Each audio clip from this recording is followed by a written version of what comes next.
Happy New Year and welcome to At Home with Gigi. I'm so glad that you're here and starting off the new year with me. Today I'm sharing with you 25 beautiful and fun DIYs that you're going to want to try in the year 2025.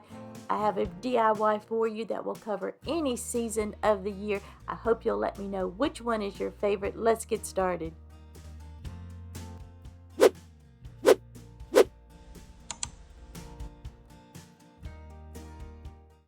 We're going to be using this egg sign from the Dollar Tree for this project, and I'm going to go ahead and give it one coat of truffle from Waverly chalk paint.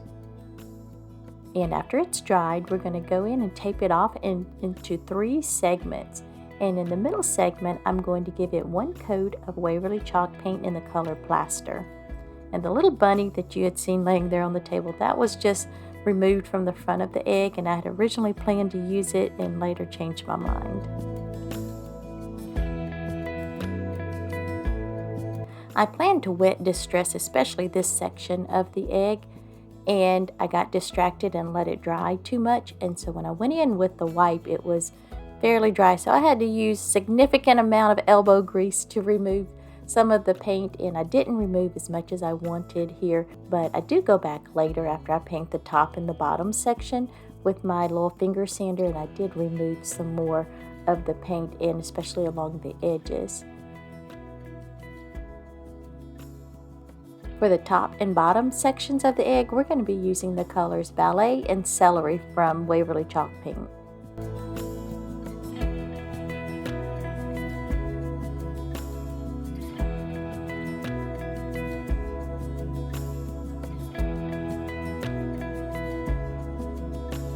I just want to take a second to say a great big welcome to all of my new subscribers. Thank you so much for subscribing and welcome.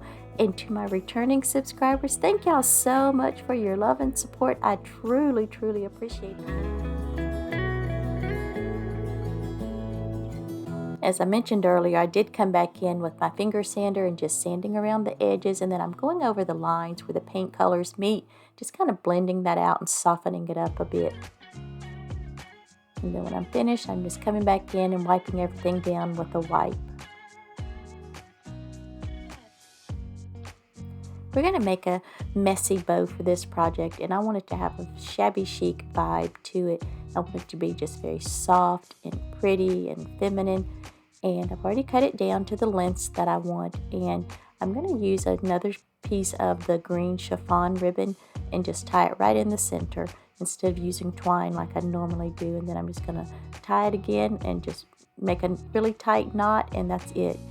And I love this. It is so pretty. I've had the pink and the white ribbon for quite some time, and the white ribbon I've often considered pretty poor quality because it just really does not have much structure to it, even though it's considered wired.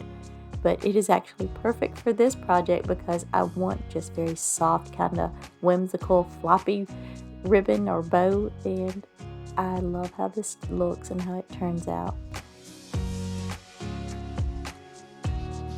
I'm going to go ahead and add in just a few sprigs of greenery, and I'm just going to tuck that in up under the bow. Now at this stage you can certainly add flowers if you choose. I chose not to. I just wanted the greenery in the bow, and you'll see I add a couple more things in just a moment, but that's coming up. But I thought the greenery was just so pretty tucked up under the bow.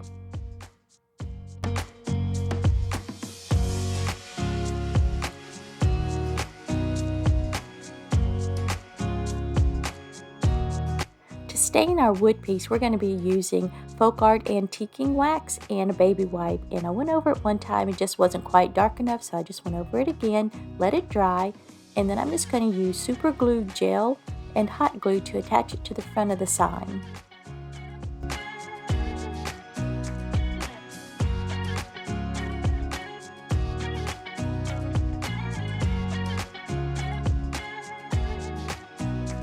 Sometimes when I'm feeling like my project is missing something, I like to set them aside, maybe even overnight, which is what I did with this. And I came back and added in more greenery, and I also decided that the bow just needed a little something else, so I'm going to add this cross, and these crosses you can get from the Dollar Tree. I think they come in a pack of like 4 or 6, something like that. But anyway, as you're seeing, I just threaded the twine through the little loop there. Gonna use a piece of tape to make it a little bit easier on myself to thread my beads onto there and tie a knot at the very top to keep them from coming loose. Use a little hot glue and just hot glue them right at the very top of my bow. And then I'm just going to go in with a little more greenery to help cover up any of my handiwork right there. I really do feel that the cross and the beads were just the extra little touch that this needed, and I am loving this. Maybe a little bit more of an adjustment towards the center of the bow where it can hang down that way, but I love this. I think it is just so beautiful.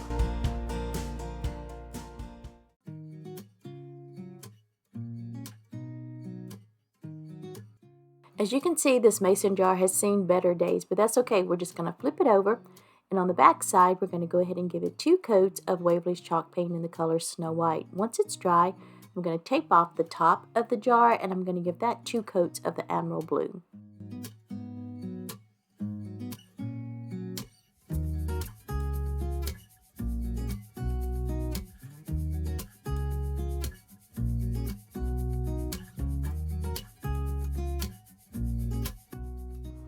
I'm going to add stars to the top of the jar, and I'm using my well-loved stencil. I believe it came from Amazon, y'all. I've had it for forever. If I can find something similar, I'll link it down below. And I'm just taping it down to hold it in place. And I'm going to tap off the excess paint on my little sponge dauber just to help prevent any bleeding. Now this is sped up just a bit, but I am taking my time and just going straight up and down on the stencil and just really taking my time, and just to help again to prevent any bleeding.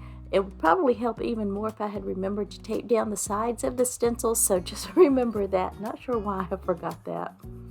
I'm going to add a really generous layer of Mod Podge to the jar, let that dry, and then we'll move on to the next step.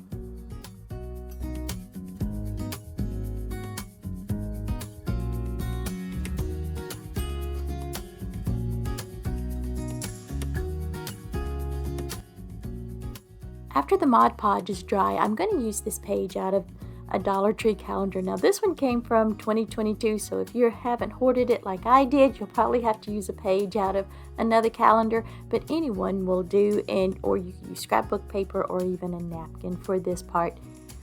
I'm just using my X-Acto knife to get a really clean cut along the edge, that way I don't tear my pretty sheet, and then I'm going to attach this to the jar using the heat method, and that's simply using heat to reactivate that layer of Mod Podge that I have put down on the surface of the jar.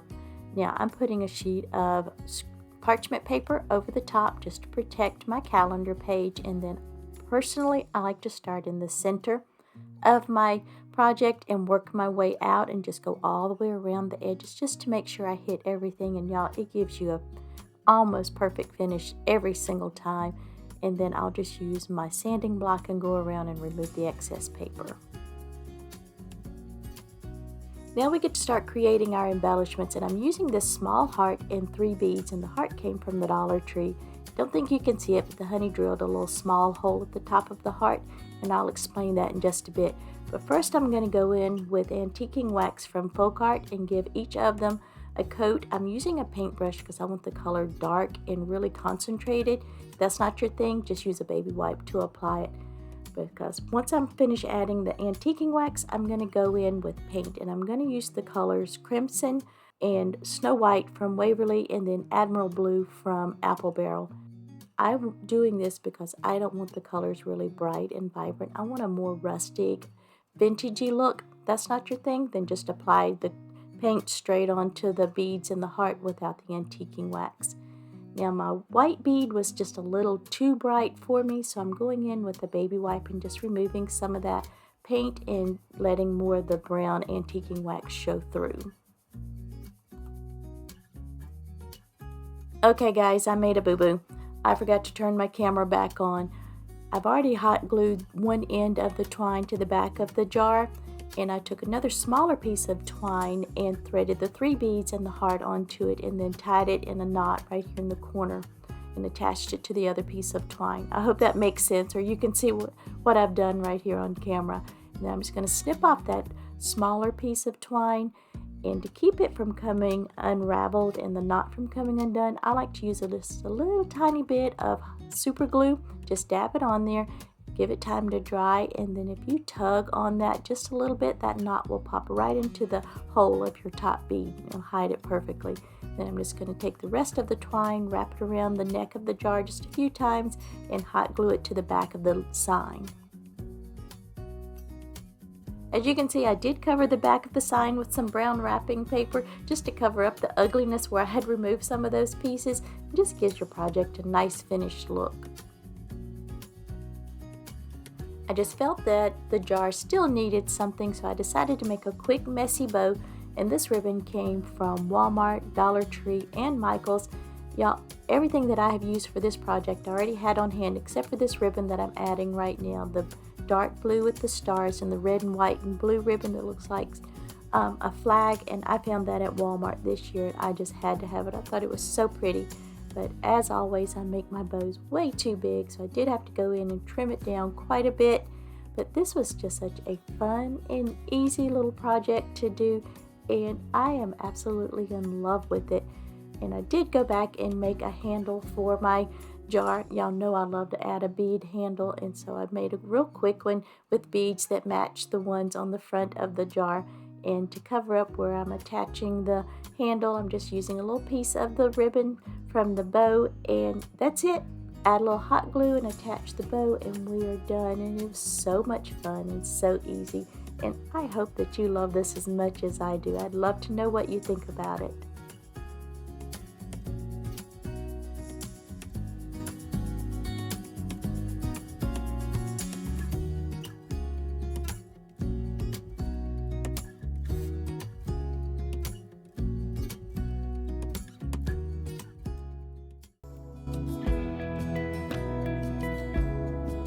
For this DIY, we're going to be using this amazing wood round that I found at Family Dollar, believe it or not, and some antiquing wax from Folk Art.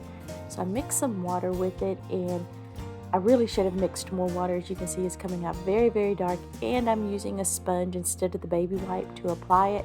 I do use the baby wipe to go back and just wipe it back and try to lighten it up a little bit. Didn't exactly work, but you'll see at the end it comes out really well. I think it turns out beautiful, but you'll have to tell me what you think.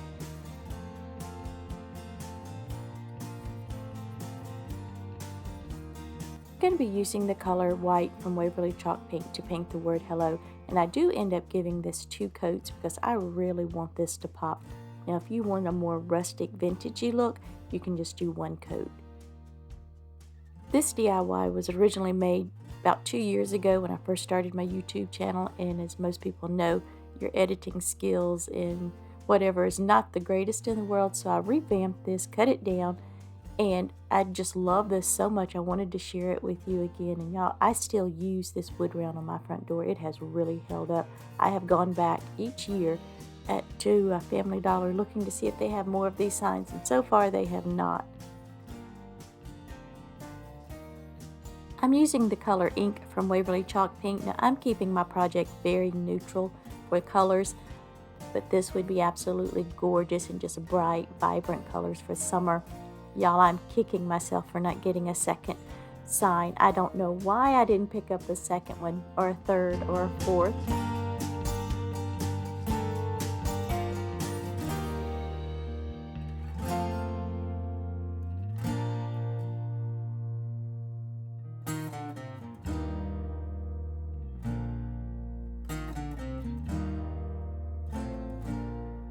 We're going to be adding some of this nautical rope to the sign, and this came from Dollar Tree, of course.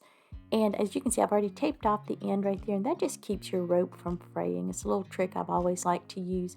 And also, as I'm going around the sign, I'm kind of twisting the rope just a little bit because I want to kind of keep it uniform. But in other words, I don't want it to be kind of skinny in one section and kind of flared out in another. You'll see what I mean as I'm going around the sign.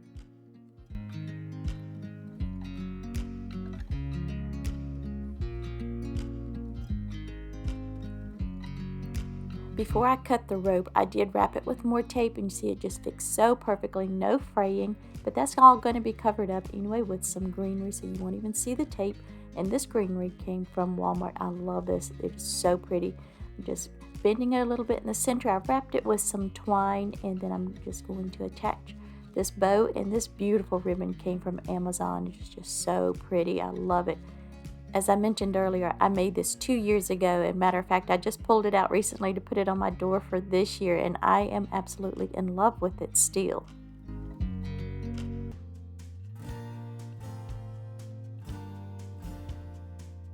We're going to give this pumpkin a much needed makeover. I've taken it outside, given it a couple of coats of the Rust-Oleum Ultra Matte, and once it's dry, I'm going to come back and I'm going to tape it off into 4 sections. And the sections that doesn't have the painter's tape facing inwards, those are the sections we're going to be painting. You'll see what I mean here. And I'm going to give each of the sections, I ended up having to give them 3 coats of the Waverly chalk paint in the color Celery.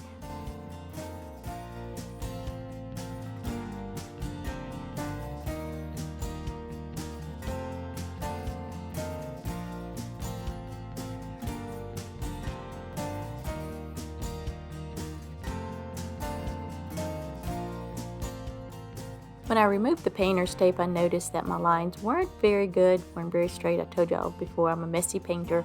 And to help cover that up and disguise that, and to give some definition to the segments, I'm going to go in where the green and the white meet, and with this gold bead wrap. This is just from the Dollar Tree. I've cut it into strips, and I went ahead and removed that really sticky backing. I just don't like that, so I just pulled it off and removed it.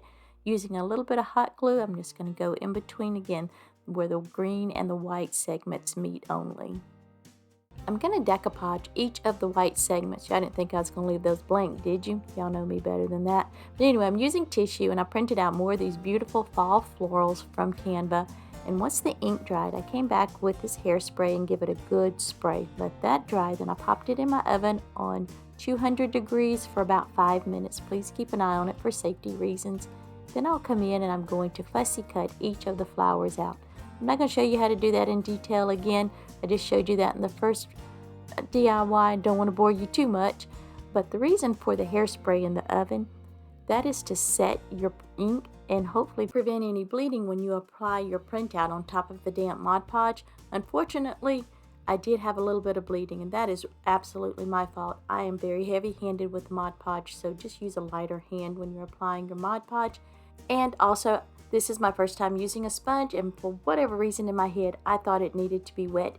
So I wet the sponge. I heard from one of my wonderful subscribers that they always use a dry sponge, and it works like a charm, no bleeding, so just keep that in mind. I did want to mention that whenever you're using a sponge, instead of swiping or pulling your sponge across your image, which can cause it to snag or tear, you do want to just kind of press and tap over the image, and it just smooths everything down perfectly. Now you could absolutely stop right here, add a stem to it, call it complete, but we're not going to stop here. We're going to continue on. I've taken one of these little round styrofoams from the Dollar Tree and cut it down just a little bit and then hot glued it to the top, and we're going to add some beautiful flowers to the top of our pumpkin. I've always wanted to create one of these, and this year is the year to do it, and I thought this would be the perfect size pumpkin to do so. Now all my florals, this is left over from last year, year before that. I never throw anything away, y'all know that. This that I'm cutting down, I believe this is from Hobby Lobby. Don't quote me on that because I've had it for so long. So I'm just cutting the centerpiece out and then just pushing it straight down into the top of that foam, and so I want that to just be kind of like my center and just kind of coming out. Y'all know I love wild and crazy, anything flowers just over the top. And these beautiful white sunflowers, these are from Walmart, and again, I've had these for 2 to 3 years. These have really held up, and they were just smooshed in my container. I just use my steamer to fluff them back out, and that's a little trick I use all the time because I keep my florals in totes, and when it comes time to use them again, I get my steamer out and just go over them a little bit, and it just fluffs them right out and gets all the little kinks and wrinkles out. Aren't these dahlias beautiful? I love these. I found these at the Dollar Tree last year, and I think they're just so pretty and just such a perfect complement to the white sunflowers. Now, I will tell you a little trick. I used the greenery on these dahlias, was not so pretty. I just removed that.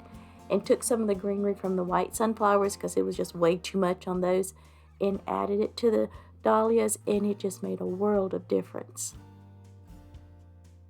Y'all, I'm not real sure what these are called. I think they're cattails, but they were left over from a project from last year. I only have 2 of them, so we're just going to make it work. Y'all know I love to work in 3s, but I'm just popping them in on each side. And I will tell you, I do go back and remove these red berries and leaves that are sticking out at odd angles. I kept looking at this thing and saying, what in the world is wrong? I just couldn't figure it out for a minute and decided that they just were not working. So you will see in just a bit that I do remove those, and I'll add in some white berries to replace those red berries. But these little flowers came from the Dollar Tree, believe it or not. I wish you could see them up close and personal. They are just beautiful and so delicate, and I'm just popping them in here and there, just filling in any holes that might be left over.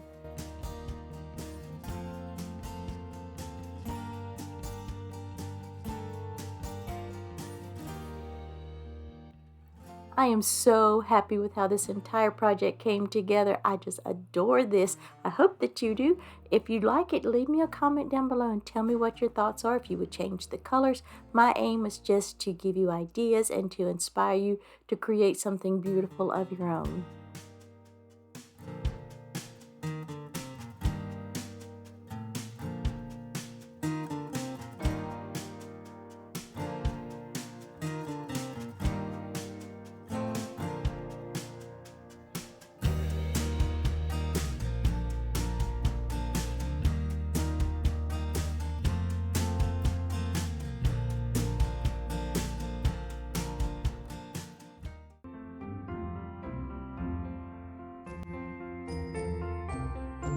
Y'all, aren't these trees absolutely gorgeous?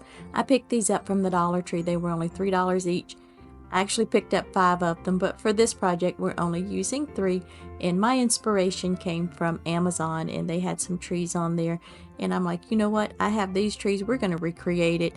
And not every DIY or craft project has to be some crazy big project. Sometimes it's just the little simple things that can make the biggest impact, and I'm just adding some greenery, some berries, and pine cones to my trees. I do add a little extra touch in just a moment, and you'll see that. But you can use whatever greenery you have on hand. This particular greenery that I'm using here came from Walmart. As I have mentioned before, I'm having trouble this year finding greenery at my local Dollar Trees, and this pick was actually only 98 cents, so it's actually a little cheaper than the Dollar Tree. Again, I'm just adding in my greenery, then popping some pine cones on top. I do make a little bit of difference for each of the ones. I mean, basically all the same. I just put my greenery and pine cones and stuff in a little bit different order, so not that much different. Anywho, it's just such a simple, easy little project, and it did not take no time to do this.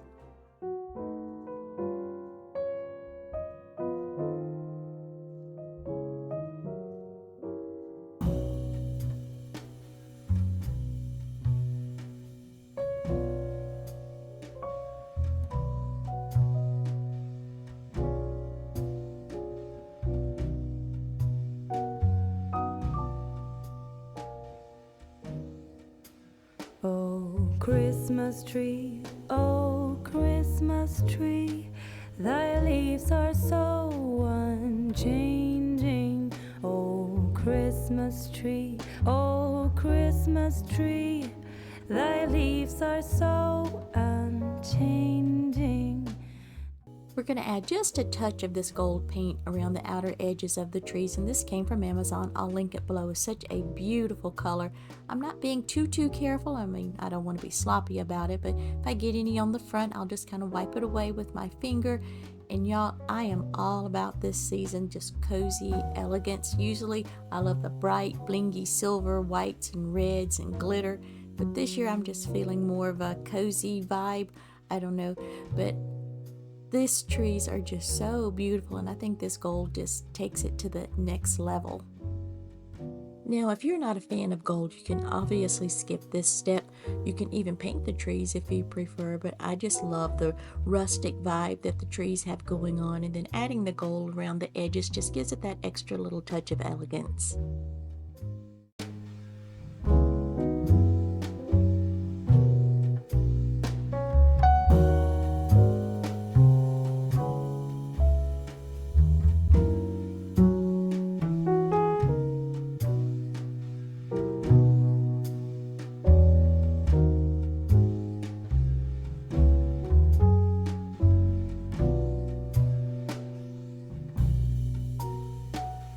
I'm just going to take just a little bit of paint and just dab it around over the pine cones just to give it that just extra little something. And I think it is just the perfect finishing touch. And oh my goodness, y'all, I absolutely love these trees. And have you been able to find these in your Dollar Tree this year?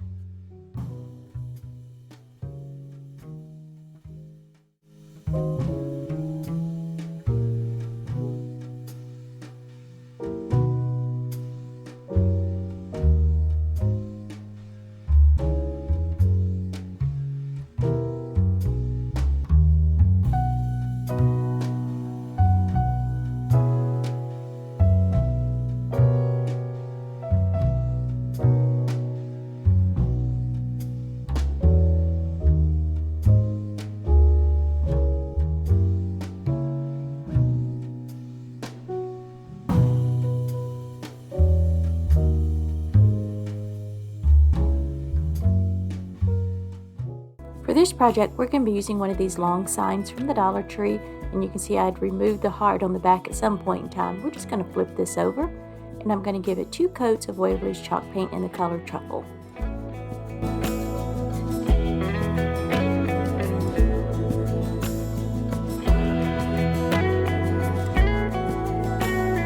Once the paint was dry, I'm going to go in with Rust-Oleum's Linen White and just an old chippy brush from the Dollar Tree, and I had intended to just do a very light dry brushing to break up some of that really dark brown, and y'all know me, I always get heavy-handed, and in this instance I think it was a really good thing because I think it really works better with this project.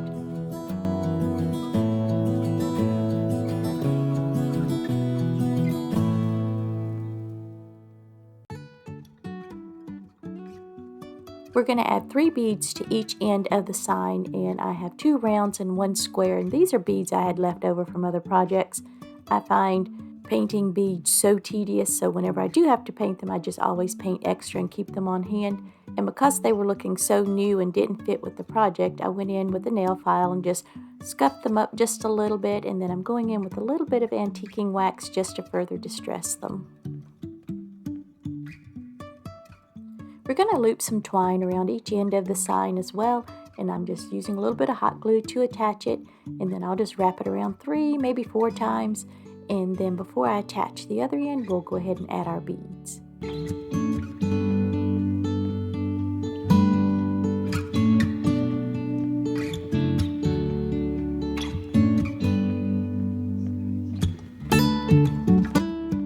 I've wrapped some tape around the end of the twine just to make it a little bit easier to go through the beads. And then once I get them positioned exactly where I want them, I will tie a knot right at the bottom of that white bead. And then I'm also going to add just a little bit of hot glue to keep that knot in place and to keep the beads from sliding around.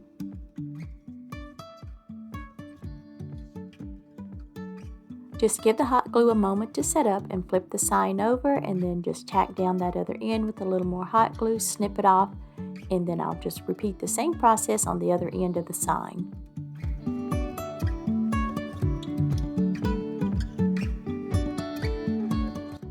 We're going to be adding the letters HME to the front of the sign, and I'm using my favorite color of all time, Celery from Waverly Chalk Paint, and I ended up giving these letters 3 coats. And once they've dried, we're going to attach them to the front of the sign.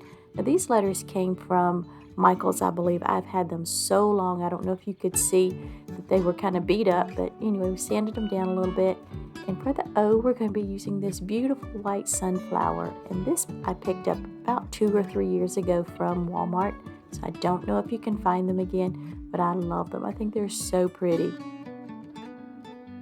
And I'm just going to use a combination of E6000 and hot glue, mostly E6000, just a teeny bit of hot glue to attach these to the sign.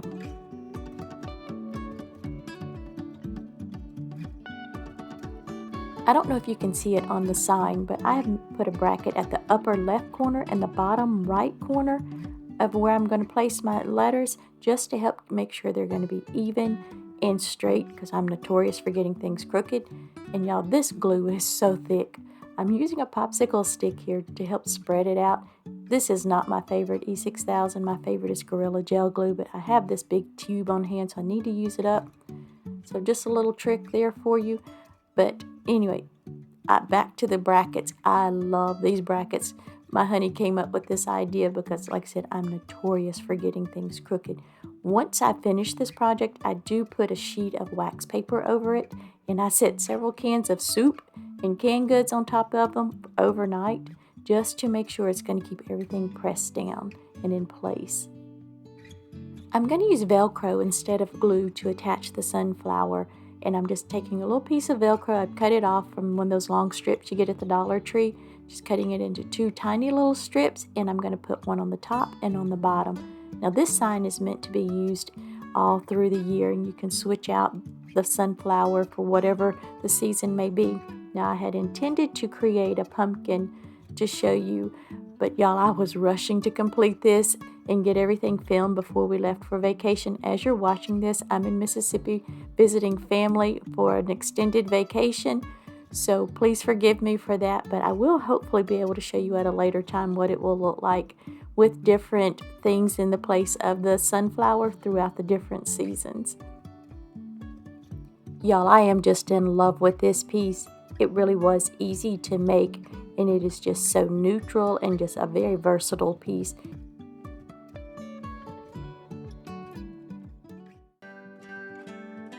Y'all, isn't he absolutely adorable? I popped into my local Dollar Tree and found him, and I just love a bunny, so I couldn't help but pick him up. I've removed that labels, give him a good sanding down, and then I went over him with a baby wipe to remove that residue. Gave him 2 coats of Waverly chalk paint, ivory, front and back, just to give him a finished look. And then I'm going to go in and add a layer of Mod Podge and let that dry, and then we'll move on to the next step. We're going to be using the iron-on method to attach this gorgeous decoupage papers that I'm going to show you in just a moment. And what that is, you put your layer of Mod Podge down. You can let it air dry, or you can speed it up with a heat gun blow dryer, which is what I do. And then once it's dry, you go in with whatever you're going to Mod Podge or decoupage to your surface. And I'm using these gorgeous decoupage papers. I'm trying to get as much of this pretty pink roses on the bunny as possible. And once I've got that placement, I'm going to put a piece of parchment paper over my surface, and then for the decoupage papers, because they're thicker, I have my iron on like low to medium, because like I said, they are thicker, and I like to kind of start in the center and just kind of work my way out to make sure I'm pressing out any air bubbles and just getting a really good reactivation of that Mod Podge. And now I get a perfect finish, I would say 99.9% of the time. It is just so beautiful, the finish, and it's very, very easy. To remove the biggest part of the paper, I just used my scissors, and then I went in with my little finger sander, and also I used a little small nail file to get in around these ears really well. I did remove a little bit of the paint in some areas along the edges, but that's okay because we're going for that kind of vintagey, shabby chic vibe. This bunny is beautiful just the way it is. You can stop right there, but we're going to go in and add a few more little embellishments. Wouldn't be me, right? And y'all know I have this never-ending little bag of scraps of greenery. I've just found some little pieces and cut them down. And I want just like a very delicate, airy look to go right at the base of his ears. And I'm just hot gluing them in using just a teeny bit of hot glue. And I love my little Surebonder glue gun with that tiny tip on there. It just, or detailing tip, that's the word I'm looking for. It gets your glue exactly where you want it. And like I said, this is strictly optional, but we got to take our little bunny to the next level and just give him a very high-end look. And I really feel by the time I finish with him, this is something you would find in one of your little high-end boutiques, and it is just so cute.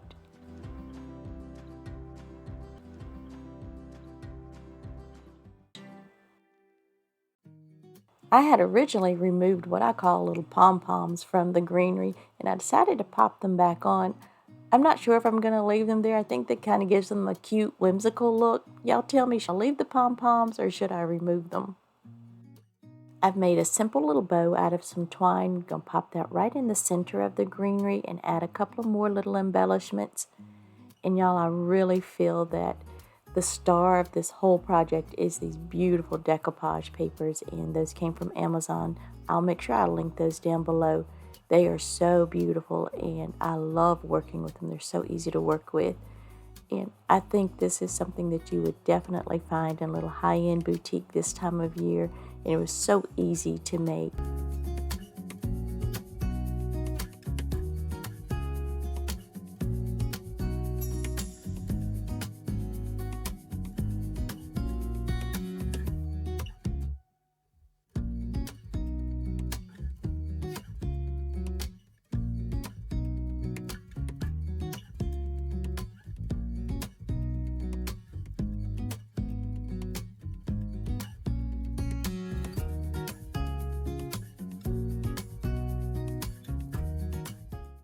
For this project, we're going to be creating a shelf setter. I'm using this Uncle Sam's hat, and this came from Michael's. I'm giving it 1 coat of Rust-Oleum linen white.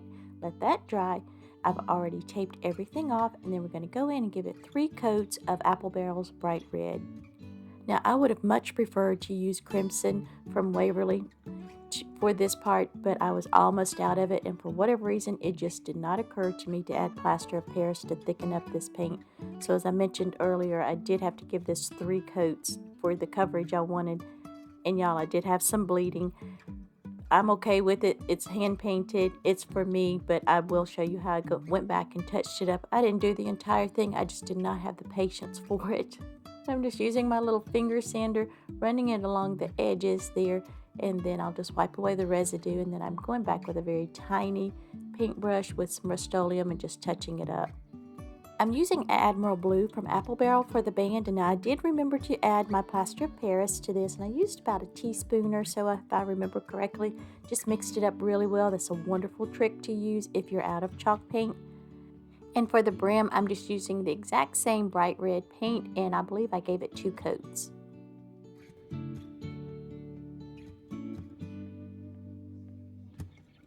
We're going to add this number 4 to the front of our hat, but first we're going to give it a coat of the Admiral Blue and let that dry. Then I'm going to give it a pretty heavy coat of Mod Podge, and while it's still wet, we're going to give it just really coat it with this dark blue glitter.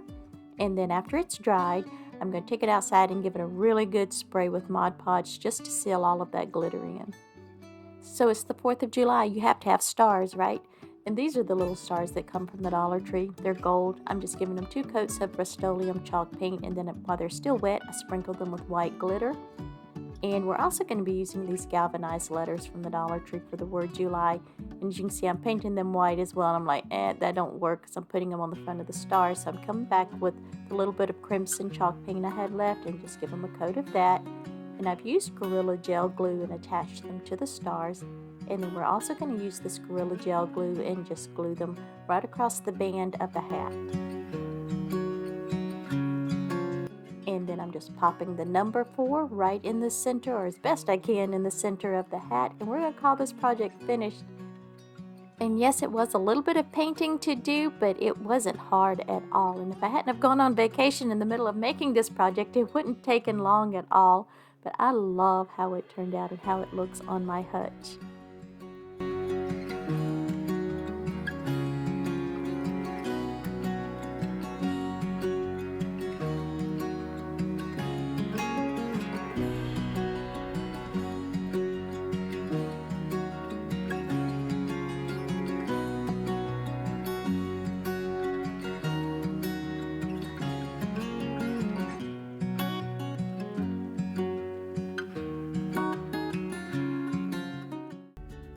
For this project, we're going to be using this beautiful napkin, an acorn sign from the Dollar Tree, and some pine cones.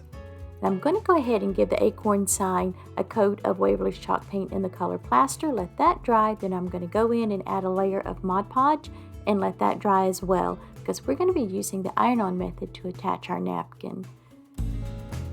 A little trick that I like to do before I attach my napkin, I like to go over it with an iron and just smooth out any wrinkles or anything. And it helps so much to just flatten out your napkin when you attach it. And you want to make sure you've removed all the plies. I've already removed both of the plies. And as you saw, I used a little piece of tape to keep that napkin in place and give me a sharp, crisp edge right across the top of the acorn. Then I'm just going to hit it with my finger sander and just remove all of that excess napkin.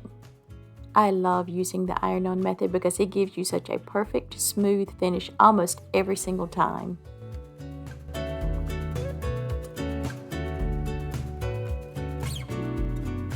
For the next part of our DIY, I'm going to be using pine cones for my yard. If you buy them, you won't have to do this part. But I'm popping them in the oven on 200 degrees for about 90 minutes. I check them every 20 to 30 minutes. Please make sure you do that, because it's to kill any mold or little pests that might be in them. And yes, I had 2 that was in the bottom of my pan.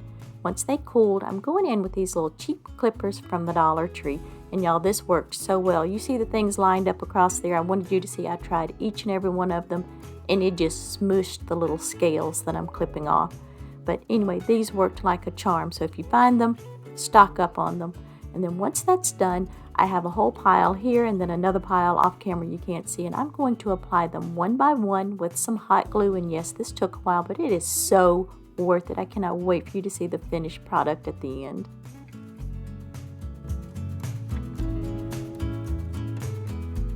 Before I get to the stem, I'm going to stop and add some twine. I decided not to go all the way up the acorn stem with the little segments, and I'm just using a little bit of hot glue, making sure I'm using my little finger protectors not to burn my fingers, and then I'm just going to wrap the twine all the way up the stem.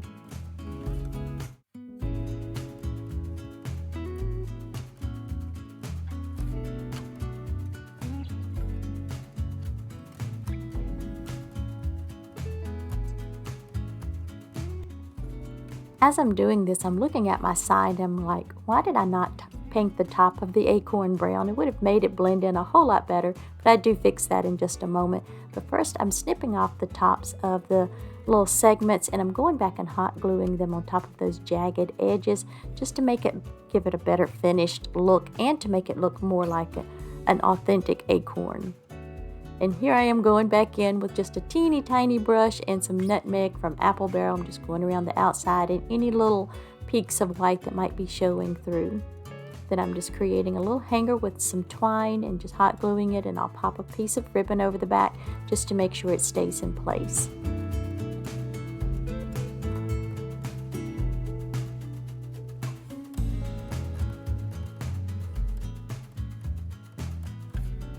I made a very simple bow out of some raffia and just hot glued it to the stem of the acorn. My battery died, so I lost that footage, so sorry about that. But I wanted the segments and the pine cone at the top of the acorn to be the star of this piece. And I think it's just very rustic, kind of primitive. It's very different than what I normally do. It was a little bit time consuming to make, but it was so very easy. And I love this piece. I really do. I'd like to know what your thoughts are about it.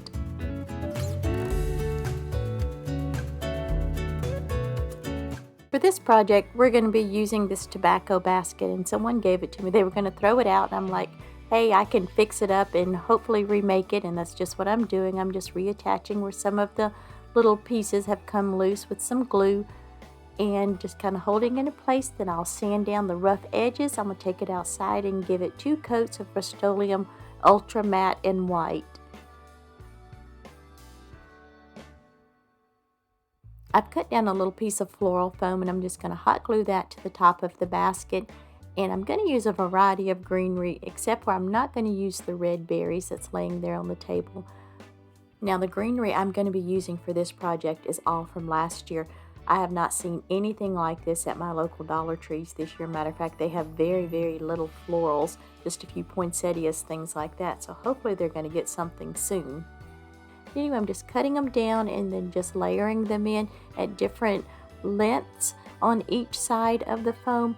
Originally, I had not planned to hot glue these pieces in, but later on you will see that I will have to start hot gluing them in because some of the smaller pieces did start to pop out as I got closer to the top of this little small piece of foam.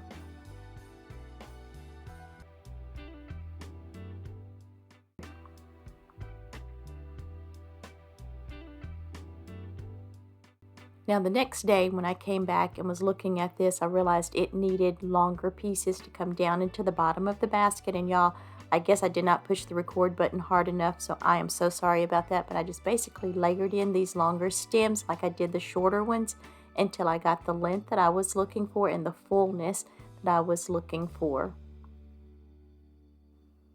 We're going to be adding these 3 pine cones to the tobacco basket.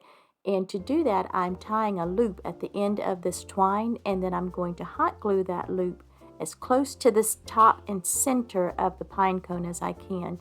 And the reason for that is I want them to hang straight down, kind of like a bell would hang straight down. And then I'm going to have them tied at varying lengths.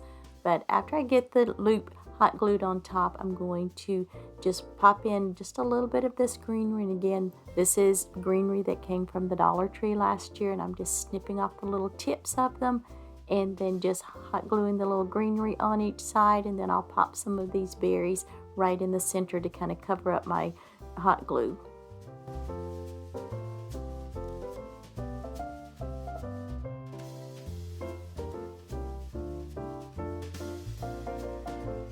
I'm just making sure of the placement of my pine cones and making sure they're at the right length before I tie off the twine. And I've looped it through that center bar right there, and I'm going to tie it in a really tight knot and pull it just as tight as I can. Then once I clip off those excess ends, I'm going to go in with some hot glue, and I'm going to put a good amount of hot glue on there just to make sure I'm keeping everything in place and that it doesn't move around. I'm going to finish adding in some greenery to cover up the floral foam, and then I'm going to add these gorgeous red berries, and these came from Hobby Lobby. I picked up several stems recently. They were only $1.99 each, but I just love them. They are so pretty.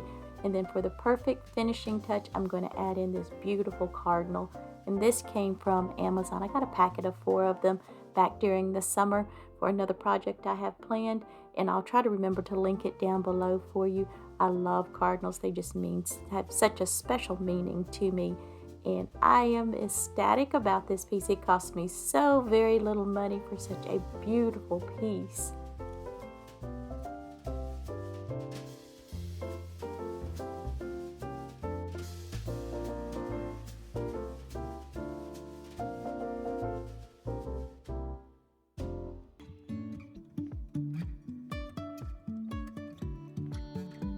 We're going to be using this wood round from the Dollar Tree, and we'll be giving it 2 coats of Rust-Oleum's Linen White. And when that's dry, we'll go in and give it a coat of Mod Podge, and then we'll let that dry. We're going to be decoupaging, and we're using tissue that came from the Dollar Tree, and it also came in that package that we used in the previous DIY, and I love this. Isn't it pretty? The camera is not doing it justice. It's like a grayish green, and I love the stripes, and I'm just lining it up as best I can there. I want my stripes to be straight and even, and I'm just going to repeat the same process as I did with the house. I'm putting parchment paper over the tissue, iron on low heat, and I really, when I'm using a large surface like this to decoupage, I really like to start in the center and work my way out, just to make sure I'm hitting every bit of that surface and reactivating the Mod Podge, which will help my tissue to adhere to the wood round. And it also helps to get out any air pockets or anything like that that might be under your tissue. Then I'll just hit it with my sanding block and just remove the excess tissue.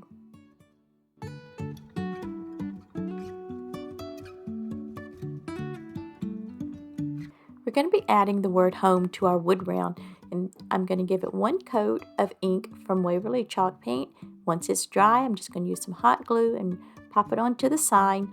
Now, this came from Hobby Lobby and was originally $2.99, and I believe I got it for 40% off. I've had it for a while, and I thought it would just be a perfect addition to my wood round.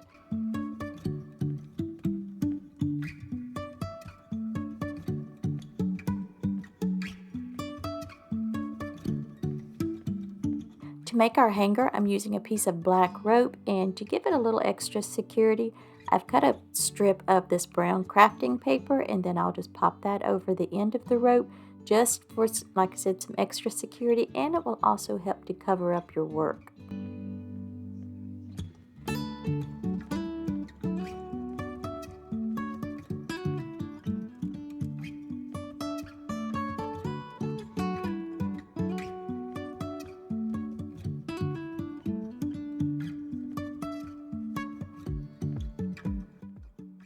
To help camouflage the 2 holes where the original hanger was, I'm using these 2 push pins from the Dollar Tree, and I snipped off the little pointy pin section of it, just using some hot glue, and we're just going to put them right over those holes.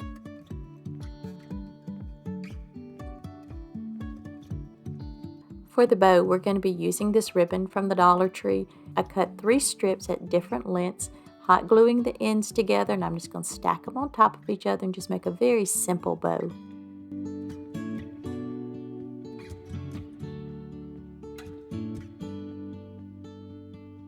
Now I'm notorious for not getting the sides of my bow even, so I'd like to just bend it in the center, make sure everything's even before I wrap my pipe cleaner around it.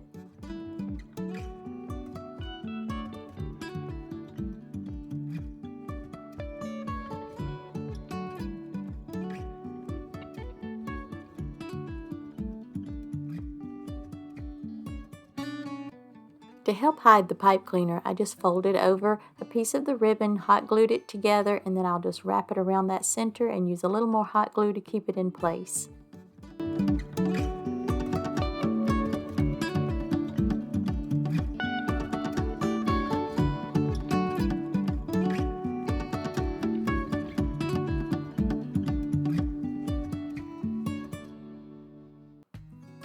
I decided I wanted to have a tail with my bow, so I just took another strip of this ribbon, cut it down to size, dovetailed the ends, and I'm just pinching it in the center and taking one of those little tiny pieces of pipe cleaner and just twisting it around to keep everything pinched together. I'll clip off the excess of the pipe cleaner and use a little bit of hot glue and just hot glue the 2 pieces together.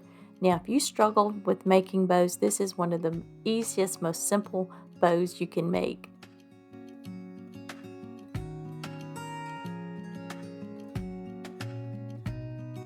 I thought I would change it up just a bit and add the bow to the bottom of my wood round instead of the top. I always put them at the top.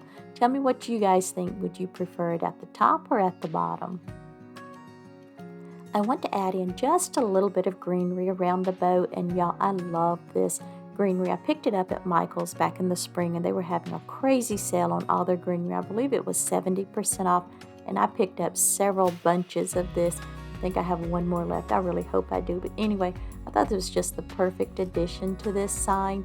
It's just very soft and neutral, not overly bright and in your face. And I plan to keep this sign year round. Tell me, would you keep this up year round? What are your thoughts about that?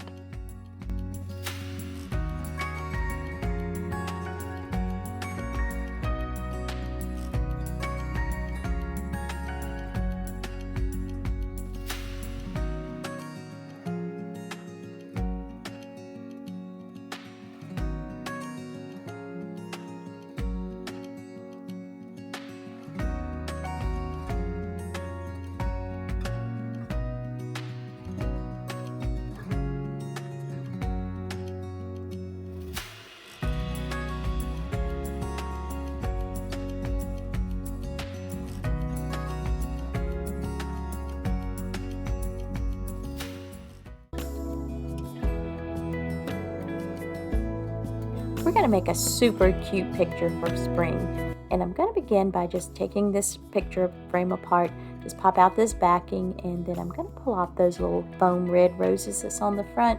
And once I get as much pulled off as I can, I'm just going to go in with my sanding block and just keep sanding over it until I get everything smoothed out.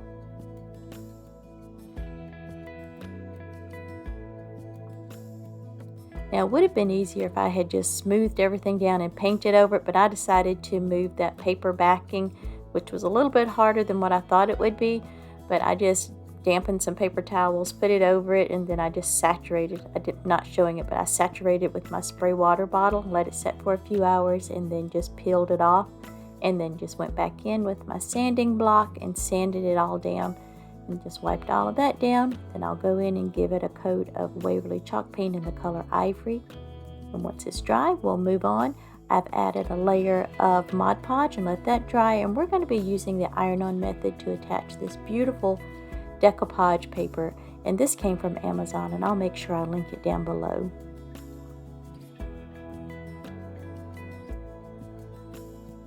We are going to be using the iron-on method for this page as well. We're going to repeat the exact same process as we did with the little bunny rabbit earlier in the video. I know, not very original, but this is the most foolproof method for decoupaging you can get, especially when you want your surface to be completely smooth.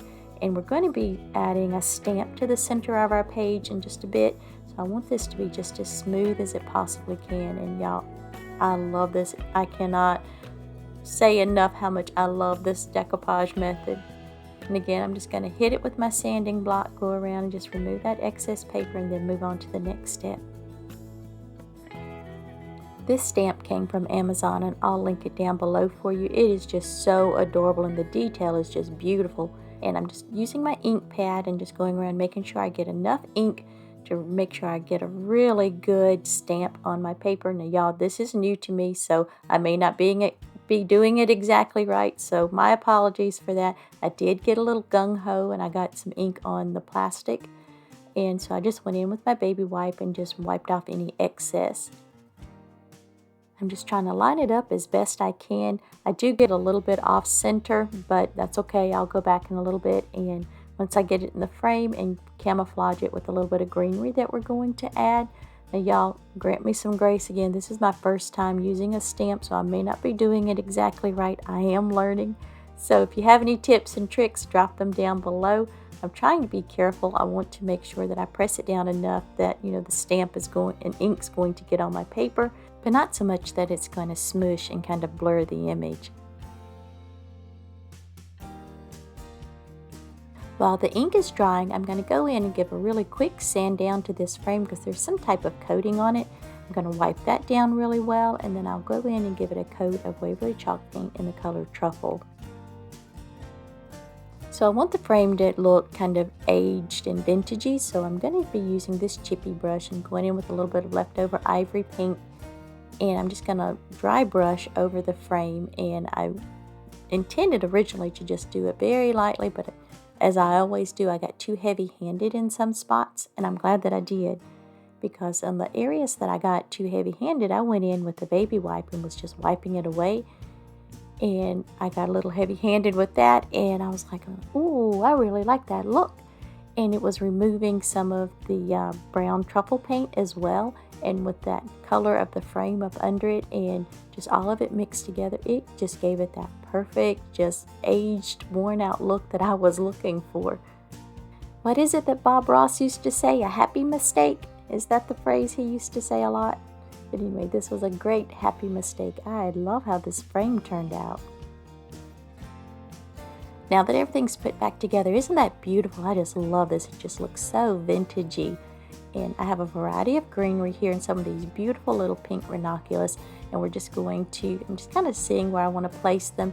And it was a little bit too high, so I'm going ahead and completely snipping off the rest of the stem there. That way it'll set flat against the frame. I am going to add a pretty generous amount of hot glue on the back of this flower because there's not much to hold this in place, just that little strip of the frame. And then I'm just going to hold it there until the hot glue starts to set up. And then I will do that with each piece, the flower and the greenery. I just hold them in place until everything sets up, and then just kind of make sure my greenery and flower is positioned exactly where I want them to be. I'm just going to continue to add in bits and pieces of greenery and little flowers until my eyes are happy. In my mind, it's looking like a bit of a vintagey English garden. I don't know, y'all tell me what you think, but I love the way this is turning out. And that little stamp, I am loving this. It is so pretty.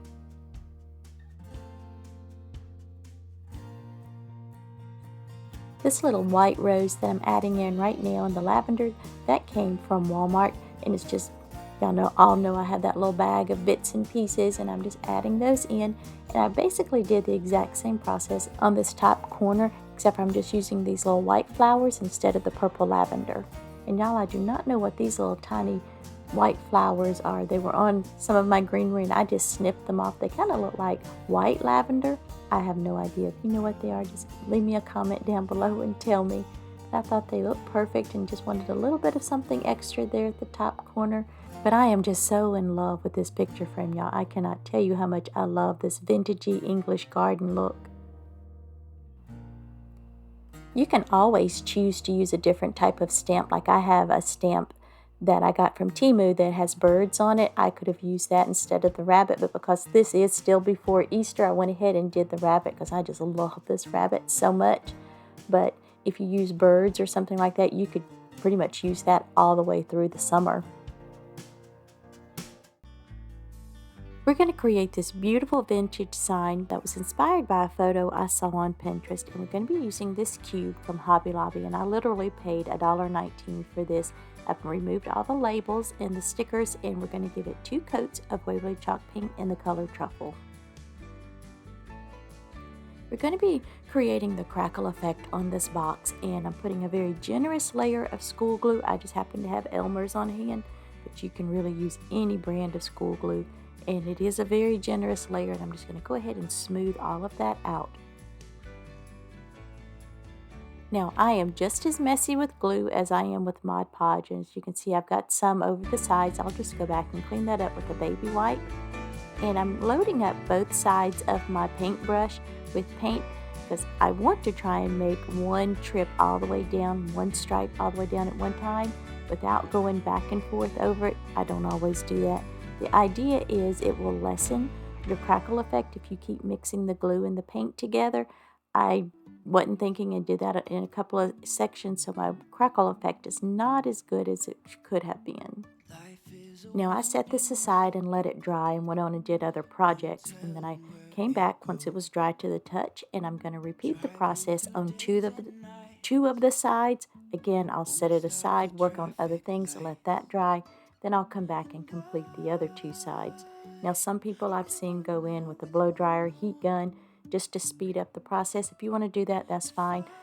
I was crafting all day anyway, so I just set it aside each time and let it air dry. But if you don't have time for that, of course, blow dryer, heat gun, whatever you prefer to speed it up. We're going to add America the Beautiful to the front of our sign. And I printed this off just on a cheap inkjet printer, and I'm putting it in my oven on 200 degrees for about 10 minutes to set the ink. I've never had any issues with putting paper in the oven, but for safety reasons you will want to keep an eye on it. We're going to be decoupaging the song to the front of our sign, so this next part is strictly optional, but if you want your paper to have the consistency or be as thin as a napkin or tissue, then place it face down, and I'm doing it just on my tabletop, and I'm going to add strips of tape all the way down and just really smooth them out, and then I'm going to go back one by one and just peel it back, but I will caution here, do it very slowly or you'll tear your paper. As you can see, it's lifting up that back part of the paper, and to me it's just so satisfying to watch that, but as you can see, it's just really making your paper thin. Again, this is just strictly optional, or it will be like the thickness of scrapbook paper, so whatever you prefer, but I love to do this. It is, to me, so much fun.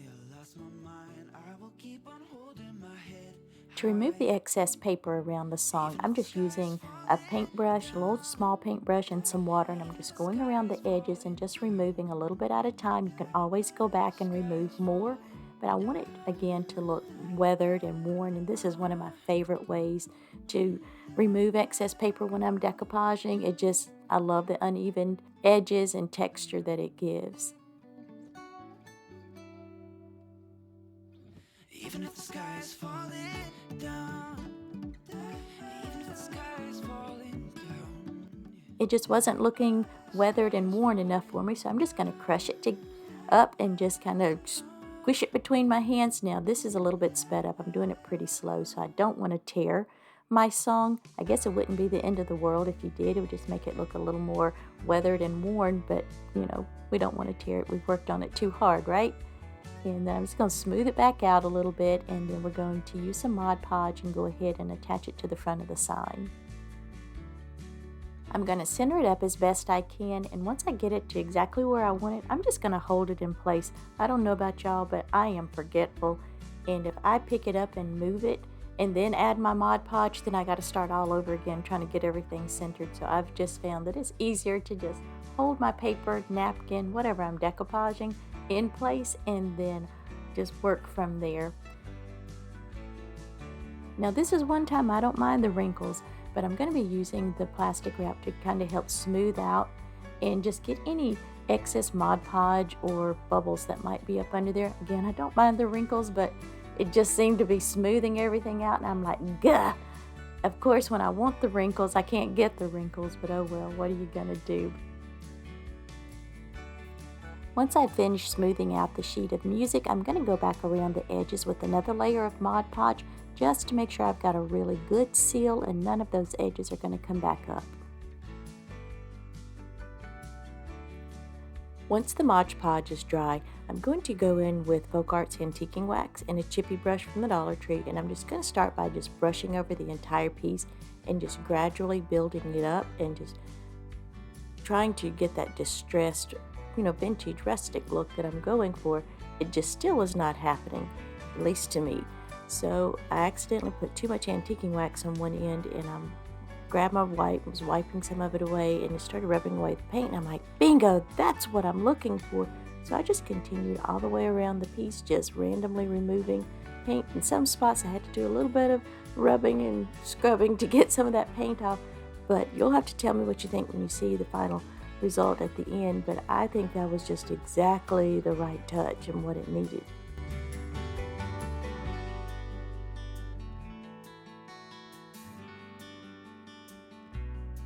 Off camera, I've gone ahead and covered the back with some brown wrapping paper from the Dollar Tree, and we're going to be adding this window cling, and I believe this is also from the Dollar Tree. I picked it up last year, so it's either Dollar Tree or Walmart. I'm sorry, I just don't remember.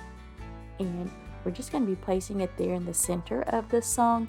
I didn't really like how the plastic looked around the edges of the flag, so I'm just going to go in and just trim that up real quick, and then we're going to attach it with some Mod Podge.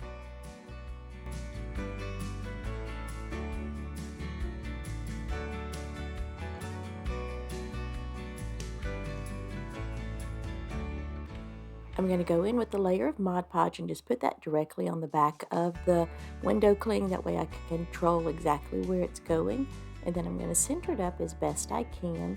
Once I have the flag exactly where I want it, I'm going to use some plastic wrap and just smooth over the flag, getting out any air bubbles or excess Mod Podge that might be up under it.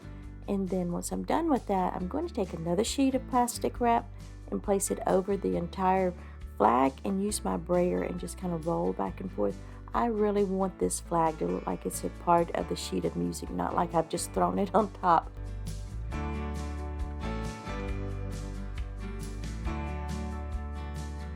Then I'm just going to go back over everything with another layer of Mod Podge, and this is to help seal everything in, and it will also help take away that plastic look of the flag and just make it look like it's actually a part of the sheet of music. I went back and forth, could not decide if I actually wanted to make a bow or just leave it without a bow. I love it both ways, but y'all going to tell me what you preferred, with the bow or without the bow.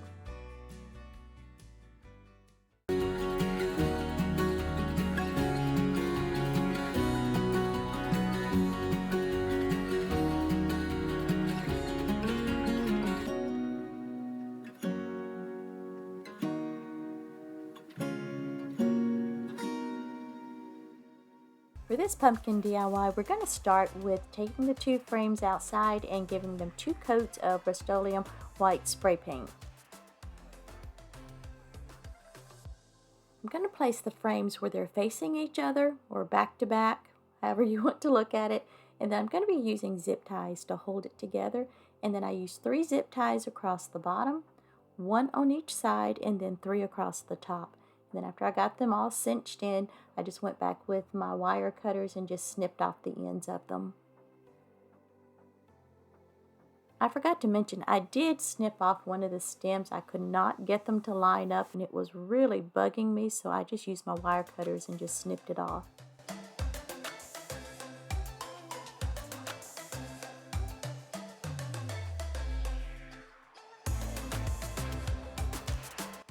For the base of the pumpkin, we're going to be recycling this little wood piece from the Dollar Tree, and I had the honey go in with the heavy duty staples and put staples across the bottom, but it was still fairly wobbly. So I'm going back in with hot glue, and actually it's a lot of hot glue, and I'm just building up a layer along those ridges at the bottom. That way, once it hardens, it stopped wobbling back and forth so much.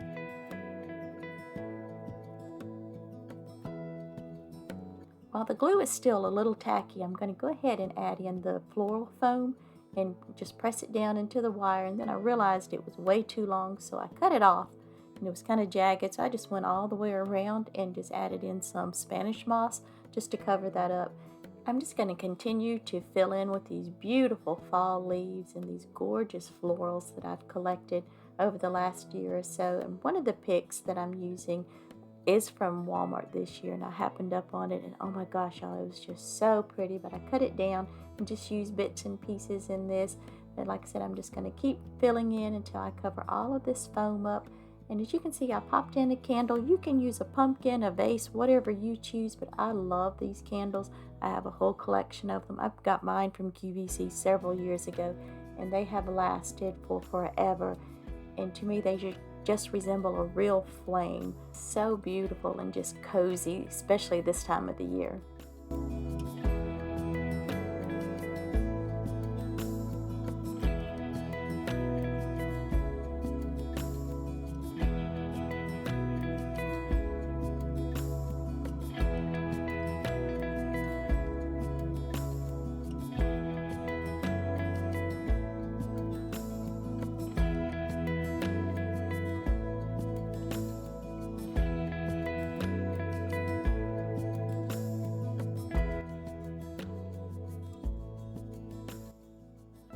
I just made a quick messy bow with some ribbon that I already had on hand and just tied a knot in some raffia and then just hot glued it to the center of the bow to cover up the twine that I used to tie it off.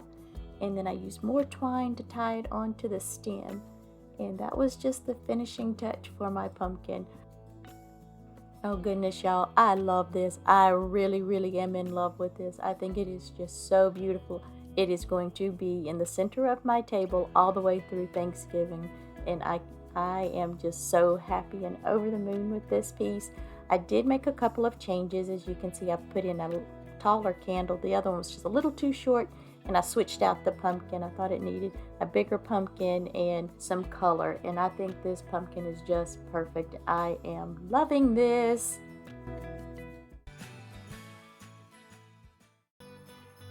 This DIY is so simple and easy. I'm just using this light bulb shaped ornament from the Dollar Tree, and I'm just going to use a mixture of their faux snow and Epsom salt from Walmart, and I love how this mixture looks together.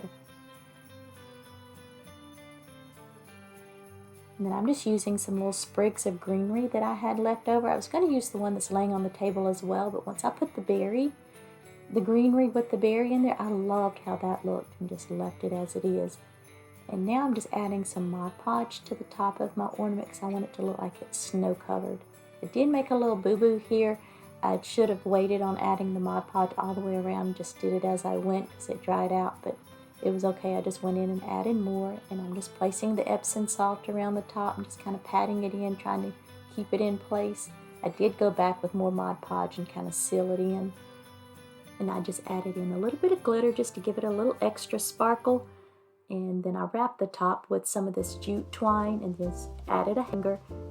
And it's finished, and I love this. I think it is so beautiful. The video does not do it justice. I wish you could see it in person. It is just beautiful, but you got to tell me what you think.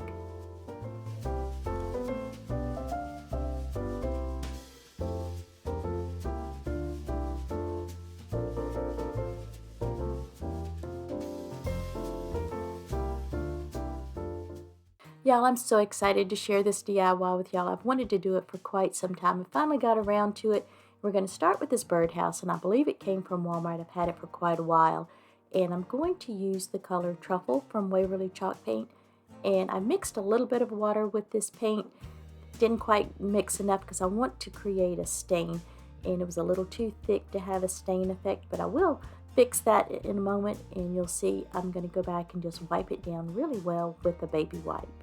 And it will lighten it up just a little bit.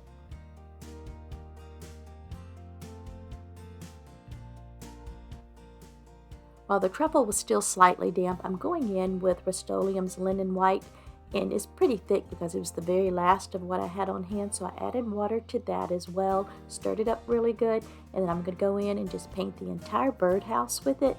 And then while it's still wet, I'm going in with the baby wipe, and I'm going to wet distress along the edges, the roof, because I want a very vintagey, shabby chic look with this piece. Y'all, I am so excited about how this turns out. I can't wait for you to see it.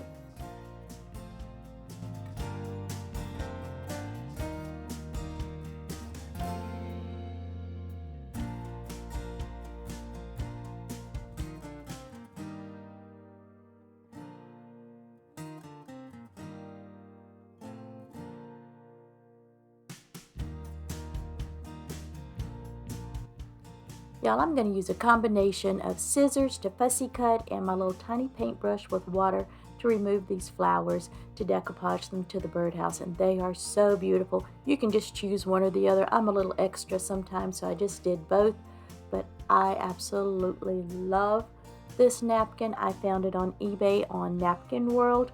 I'm not affiliated with them or anything, but they have the most beautiful napkins. I'll put the name of the little shop down below, and you can just go and just type in Napkin World on eBay, and usually you can find this napkin there. Anyway, I'm just using a combination of my favorite little paintbrush and plastic wrap and just smoothing out the flowers. There's no rhyme or reason how I'm adding them on here, just whatever makes me happy.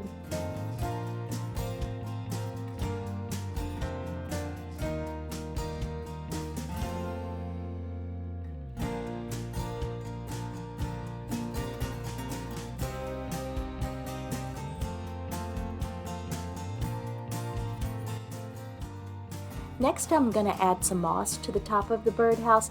Now, I don't want complete coverage. I want some of that white to show through. So I'm just putting down like a zigzaggy pattern of hot glue, and then I'll just kind of pat it there on top of the hot glue. And you will want to be careful not to burn your fingers, and this is kind of messy. So if this is not your thing, please feel free to completely skip this part. And once I get enough moss on the roof, I'm going to go to the bottom of the birdhouse and then add a little bit more around the bottom. And then I'll also add just a little bit around one side of the opening of the birdhouse, and there was some scraggly sticking out. So I just used my scissors and just trimmed it back some.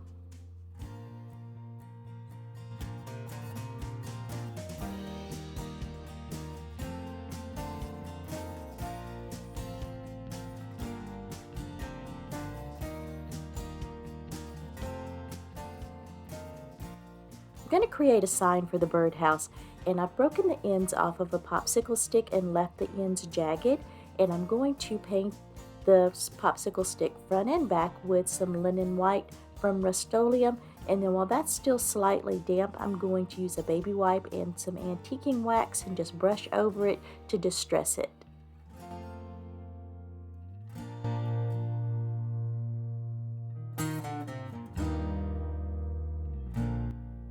I want the sign to appear to be hanging from the perch, so in order to do that, I'm hot gluing just a tiny piece of twine to the back of the sign, and then I'll just hold it in place until it sets up. I have these cute little stickers from the Dollar Tree, and one of them says Our Nest, and I thought it was just perfect to go on the front of the popsicle stick. So I'm just trimming it down a little bit, and then I'm going to use some Mod Podge and attach it to the popsicle stick. And then to hold it in place on the perch, I'm just going to use just a teeny bit of hot glue.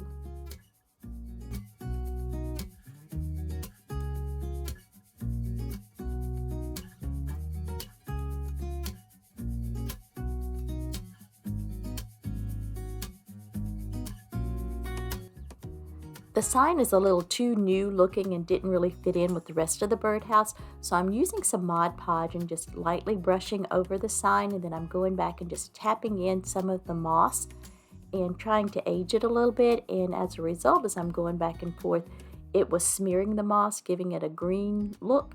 And I was like, I kind of like that. And then I'm going back in also with some of the antiquing wax and just brushing over where that Mod Podge is, and it's just really grabbing it and just really giving it that aged look, and will make it fit in better with the rest of the project.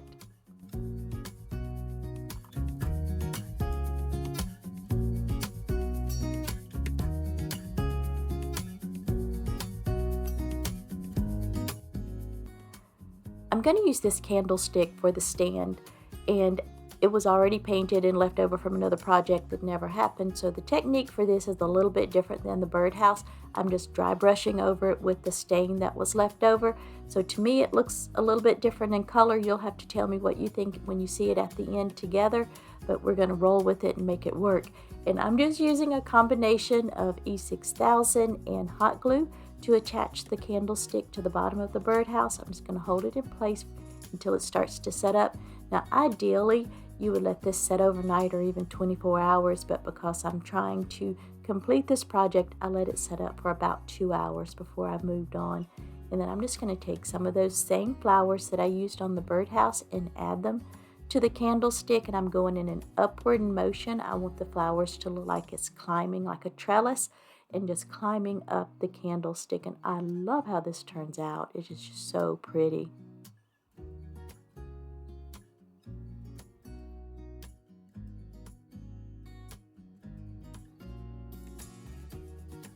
Once I finished placing all the flowers on the candlestick, I did go back over it with a layer of Mod Podge just to make sure all the little pieces of napkin was sealed in and nothing was going to come up.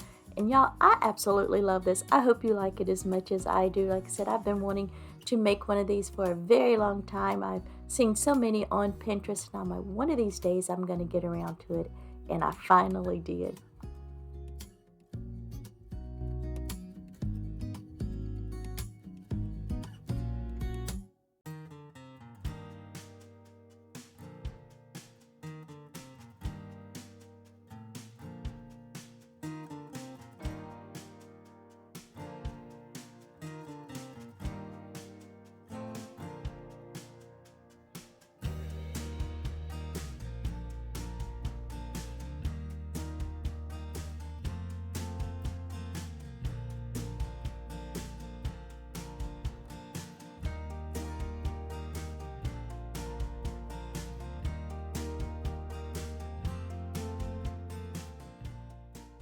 Y'all, I cannot wait to show you how to make this beautiful wreath. It is just so easy.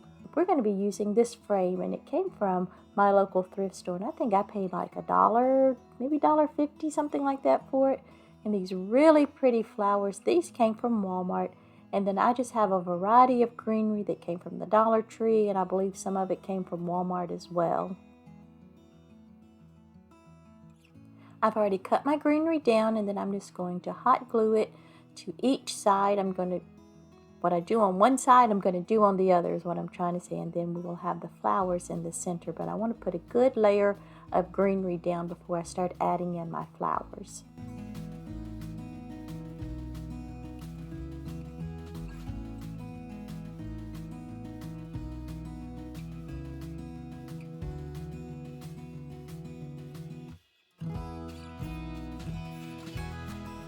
I've gone ahead and removed the stems from each of the flowers, and I'm just going to go in and add a generous amount of hot glue to the bottoms of each flower, and then I'll just hold them in place until the glue starts to set up. I'm just adding in just some little bits and pieces of greenery to just go in and add a little more depth and dimension to my wreath, and just to fill in any bare spaces.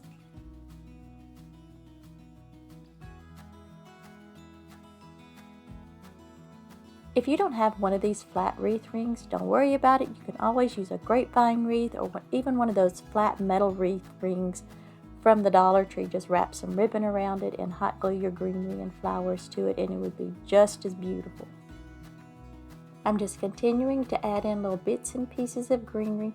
And this little greenery that has the little white flowers, y'all have to know that I love this greenery because I put them in so many of my arrangements. Every time I go into Walmart and they have them, I pick some up. And the same with this wheatgrass that I'm about to pop into my wreath. I just love them. To me, it just gives it that extra little special touch.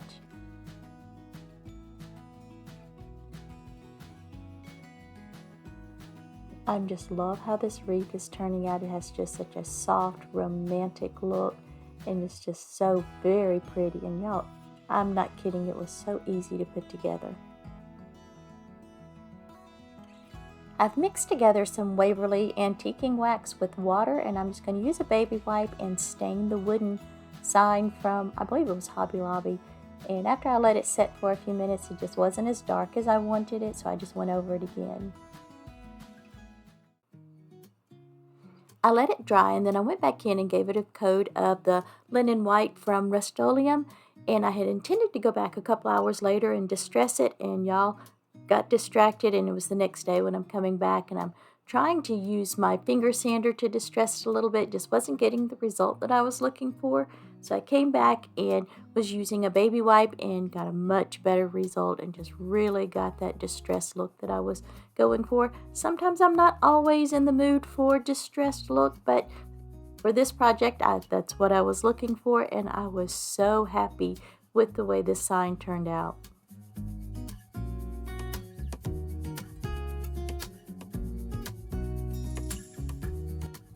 I'm going to hot glue my sign directly to this length of burlap ribbon, and then I'll hot glue the ribbon to my wreath ring, and you'll see what I mean in just a moment.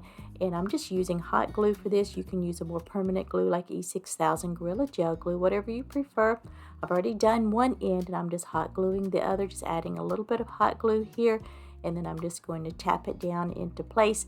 Then I'm just going to come back and dovetail each of the ends of the burlap ribbon just to give it a really pretty finish. And that's it, guys. This was just such a fun and easy little wreath to do, and it is just so beautiful for spring and summer.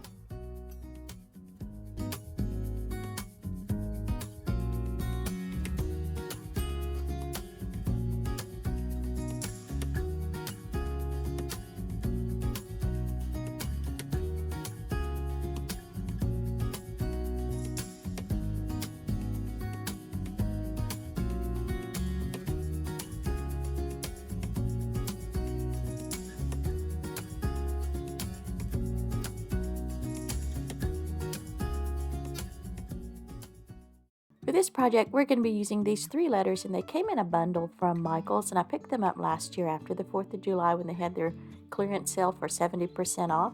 And we're going to go ahead and give them one coat of the linen white from Rust-Oleum. We're going to be decoupaging these letters, and once the paint is dry, I'm going to go in and give it a coat of Mod Podge and let that dry, because we're going to be using the iron-on method or heat method to attach the napkins. And y'all, isn't this napkin absolutely beautiful? I love it. I found it at Hobby Lobby, and we're going to be using just one napkin for all 3 letters, and you'll see how I put them together. You do want to make sure you remove all of your plies. This one had 3 plies, so just make sure you remove them all. Once I've done that and cut this one down to size, I'm using a piece of parchment paper over the top, and then I'm just going to use my iron on low heat, and the heat will reactivate your Mod Podge and cause that napkin to adhere to your letter. No matter how many times I do this, it just always amazes me what a perfect finish you get every time. It's so smooth. I am having to piece the napkin together for the S and the A, and I'm just kind of holding it in place like I always do, using my iron to get that reattached. And now I'm going to line it up as best I can, and then just line it right up there. And you can see I forgot to put the parchment paper over it. Usually you don't want to do this because, you know, you could get Mod Podge on your iron, but luckily I didn't get it on my iron this time because it was dry. And then I'm taking a third little small piece and just tapping there on the edge, and it's seamless. I wish you could see it close up. And then I'm just going to repeat it again on the A, and then I'm like, yeah, it's time to use the parchment paper here. Sometimes my brain just doesn't kick in for a minute. I'm just going to use my little finger sander and just go around and just remove that excess napkin. You do want to make sure you're sanding away, and to get in the little nooks and crannies, I'm just using a little small nail file. And that's it. It's finished. This was just such a easy project, and I think it is so pretty. Of course, you can use napkins from the Dollar Tree. I just happened to find these at Hobby Lobby for 40% off. I think it was maybe 50. I don't remember now, but I love this napkin. It is so gorgeous. For this project, we're going to be using 2 of these tag signs from the Dollar Tree, and I'm just going to flip them over and use the back side. And I've given them a good sanding down, and y'all, I played mad scientist. I mixed together Waverly's chalk paint in the color Plaster, and I mixed in a little bit of burnt umber until I got the color that I was looking for. Then I'm going to go in and give each of the signs 2 coats of the paint, and then I'll let that dry and we'll move on to the next step. We're going to give each of the tag signs a very generous layer of Mod Podge. I got a little carried away there, didn't I? But anyway, we're going to let that dry because we're going to be using the iron-on method. And what that is, when you place your tissue, and isn't this gorgeous? I love this tissue. You place your tissue, napkin, whatever, over your surface, and then you use a piece of parchment paper or wax paper over the top, and your iron on low heat, and that reactivates the Mod Podge. And then I'm going to repeat the exact same process on the other tag sign with this beautiful page out of this calendar. I love these sunflowers. They're so beautiful. This is one of my favorite ways to decoupage. I do it all the time, and it just never gets old seeing this perfect finish when you peel that paper back. It is just so satisfying to me. Okay, I'm done being silly. I am going to use my sanding block to remove the excess paper from both of the tag signs.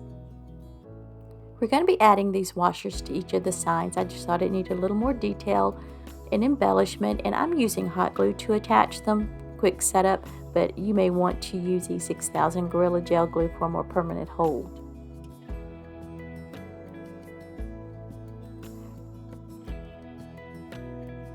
I've already marked off exactly where I want to add my hot glue on the back of this tag because we are going to be stacking them on top of each other. I'm using Gorilla Glue Stick. I find that this works very, very well. I live in North Carolina. It gets very hot here. And these were hanging on my door for quite some time. They did not come apart.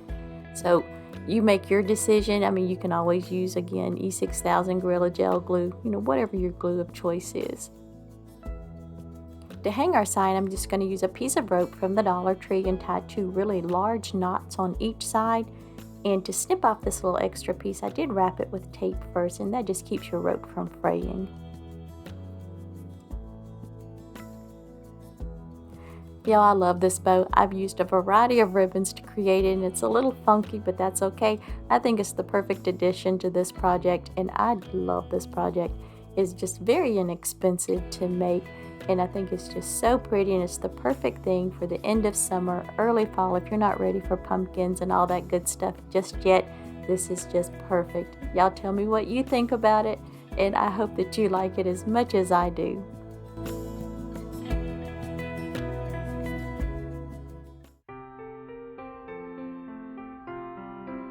For this DIY, you're going to need 3 vases or jars of some sort, and mine came from the Dollar Tree. And I'm giving this vase a very generous coat of Mod Podge, and then we're just going to roll it in Epsom salt. Now, my Epsom salt came from the Dollar Tree. Pretty much everything that I'm using for this DIY came from the Dollar Tree except for one thing, and I'll tell you about that in a moment. But it's sort of a coarse Epsom salt. I prefer the Epsom salt from Walmart. It's a finer grain and it looks more snowy. But this is what I had on hand, and this is what we're going to use, and it works just fine. And I'm just patting it in and just making sure I'm going to coat all sides of my vase, and then I'll repeat the exact same steps on the other 2 vases. Once the jars are dry, I'm going to come back in and coat each of them with Mod Podge again. The reason for that, it will help cut down on some of the fallout from this Epsom salt. It won't prevent all of it, but it will greatly reduce it. I'm going for a bit of a rustic farmhouse look with these vases, and I'm just going to wrap some twine around each of the necks, and then we're going to come back in and add some greenery. The greenery is the only thing that did not come from the Dollar Tree for this project. It actually came from Amazon, and I love this greenery. I order it every year. It's very inexpensive, but great quality, and it's so pretty. I'm just going to deconstruct one of these little branches and then just cut it down to the size that I need, and we'll just hot glue each piece to the front of the vase.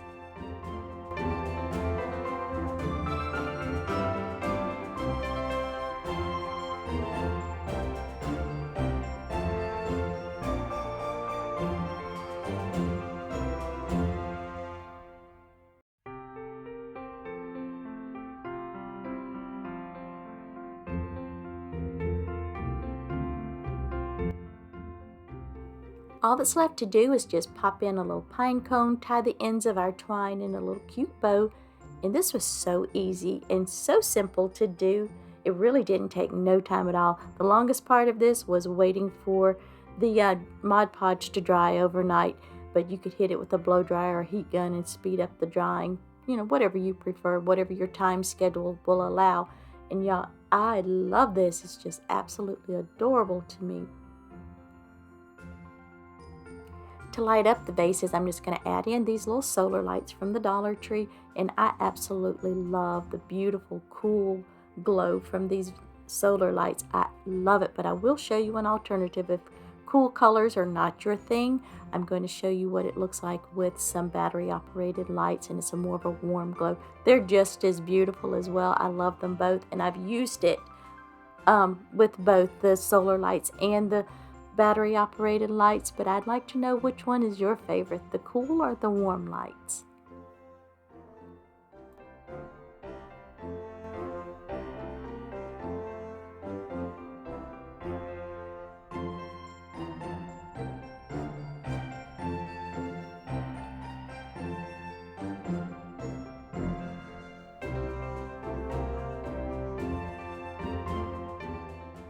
Let's create a fun and easy DIY using this cutting board from Walmart's Dollar Spot. And y'all, I really like this. I paid $5 for it. We're just going to flip it over. We're going to paint the back side with 2 coats of Waverly chalk paint in white. And then once it's dry, I'm going to go in with my sanding block and then just distress it some around the edges.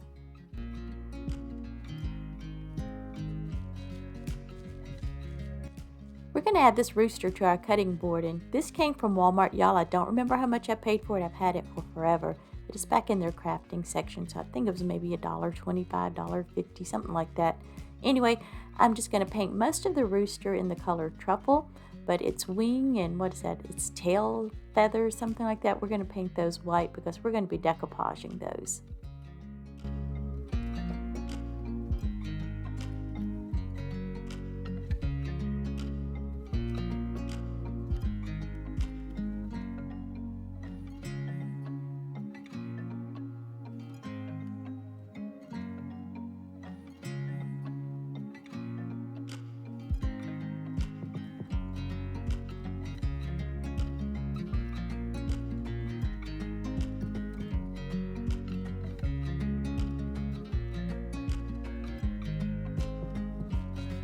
I'm coming in with a layer of Mod Podge for both the tail feathers and the wing.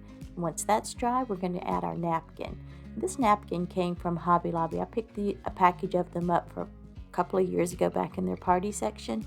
I think they still have some, might not be exactly like it, but similar. But anyway, I've cut down a piece to the size that I need, and then I'm just using the heat method, which reactivates that Mod Podge and causes the napkin to adhere to your surface. This is one of my all-time favorite ways to decoupage. I absolutely love it. It gives it such a perfect finish. You watch my videos, y'all know this. I absolutely love it. Then I'm just going to use a nail file, and I'm going to tell you this was a little bit tedious, and usually I tell you to sand down or away from your project, but because of the location of where I'm trying to sand away the excess napkin, you actually had to kind of go back and forth or sideways, almost like you're filing your nail. But this is very sped up, so I just did it very, very gently and just very slowly, and just went back and forth between the larger nail file and a smaller one. And again, it's kind of tedious, but it was so worth it. I think my rooster turns out absolutely beautiful. We're just going to make a quick, easy little bow for the top of the cutting board. And both of the ribbon came from the Dollar Tree. And this that I'm working with now, y'all, the fallout is real. You can see a little bit of the black there on the table, but it's a pretty ribbon, but just be aware that the black that falls out, it's very real and it gets all over everything.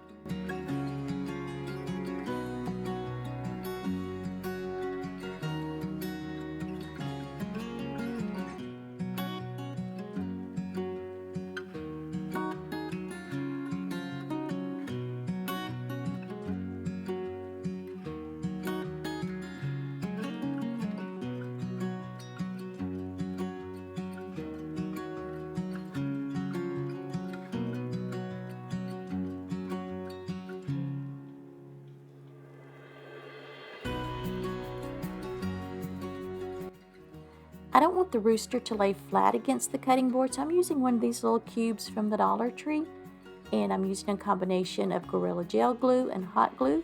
And as you can see, my little squares on the back of the rooster, just to know where I want to attach it, kind of hold it in place till it sets up. Then I'll use the same combination to attach it to the cutting board.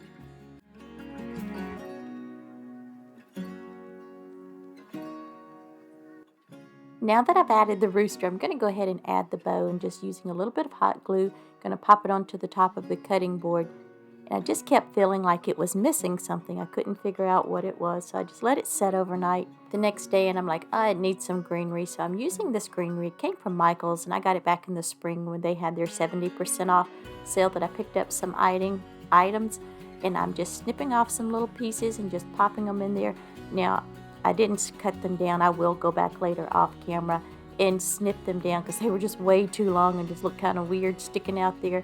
And as you can see, I popped in 3 little beads, and y'all, I always make extra beads when I'm painting beads for a project. And perfect example, I thought it needed just a little bit of something else, put them on some twine, and then just used my little tool and hot glued it right up under the edge of the bow, and I think it was just the perfect addition. But y'all gotta tell me what you think. And what do you think about the leopard print on my rooster's tail feathers and his wing? I love it. It's different, it's unique, and I am really enjoying this.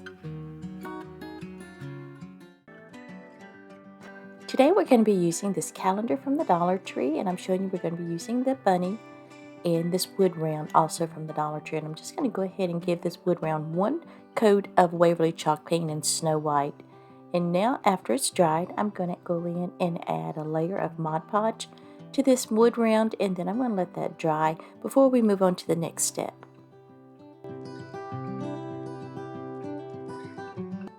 I like to use an X-Acto knife to remove my page from these calendars. I find that works best for me, and it just gives the cleanest cut. And then I'm just going to line up my page as best I can on the wood round, and we're going to use the iron-on method to attach this to our round.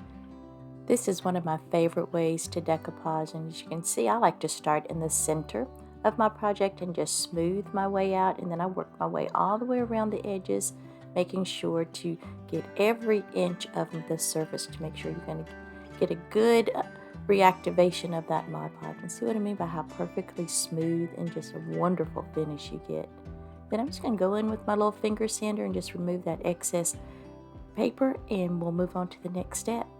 Hopefully you can see at this angle that between using the white paint and the iron-on method, you cannot see the numbers on the back of this calendar page. And because the page didn't quite go to each side of the wood round, I'm going in with my pencil and just kind of drawing in those shiplap lines and smoothing it out, rubbing it, smudging it, that's the word I'm looking for, with my finger, just to make it blend in a little better.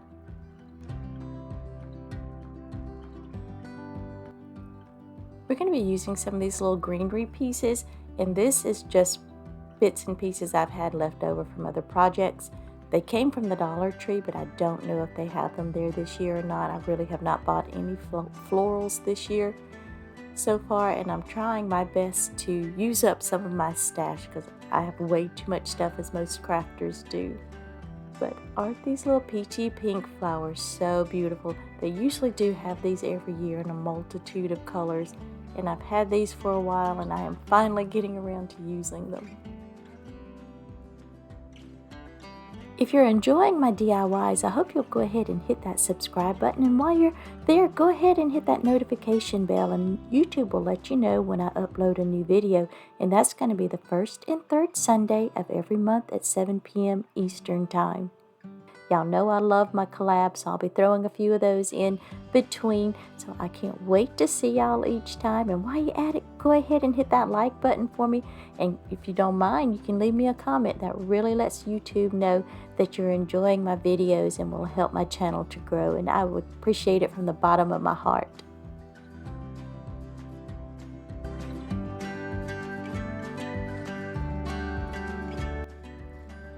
I forgot to open up the holes before I added the greenery. So I'm just using my little tool and going in and opening up the holes because I'm going to use the twine hanger that came with the wood round and just add some of these beads. And these I already had on hand. And the peach ones you see were just plain wood beads that came from Amazon. And I'll link those down below if I can find the exact ones because I have had these for quite a while. And to get that color, I just mixed Tropic Orange and Sun-Kissed Peach from Apple Barrel and just kept mixing it together until I came up with this color.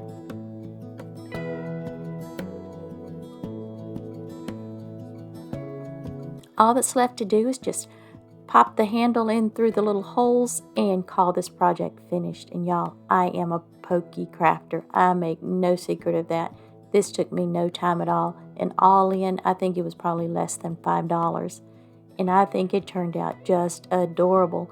And I think the combination of painting the wood round white and using the iron-on method, you cannot even see the back side of the calendar through this picture. And sometimes you can with the Dollar Tree calendars, and that can be a little bit of a challenge. But I believe this combo really helped prevent that. But tell me what you think down in the comments.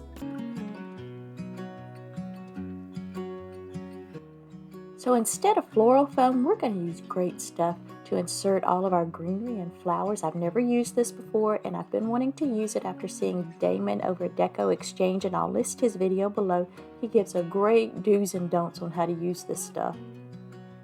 Now I'm just going to very slowly point this into my basket and then just start going around and circling. You do want to do this very slowly because if not, this stuff will come out and go everywhere. And you want to be very careful. And as you can see, I've protected my surfaces with plastic. I have put plastic inside the basket because I want to be able to reuse this basket. Y'all know I like to reuse my stuff. And if I don't do that, this great stuff will adhere to the basket and will never come out again. I just want to mention, you want to make sure you do not touch this stuff, guys. Just use a little common sense and you'll be just fine. I let this set up for about 48 hours, and this is what it looks like when I removed it from the plastic. Now the top is very spongy like floral foam, but the bottom is very hard. And as you can see, it was kind of loose when I put it back in there, so when I flipped it over, it fit better. But this created its own issues, but I'll tell you about that in a second. For my greenery, I'm going to be using greenery from the Dollar Tree, from Walmart, and I will also add in bits and pieces that I had left over from other projects. As I mentioned a moment ago, this shiny surface of the great stuff created a little bit of an issue. It just made it was harder than the other side of it, which is really spongy, to insert my greenery, but you just have to use a little more pressure and it works just fine. And aren't these flowers gorgeous? I've reused them several times over the last couple of years, and y'all, I cannot remember what the name of these gorgeous flowers are, so if you know, drop it down in the comments down below for me.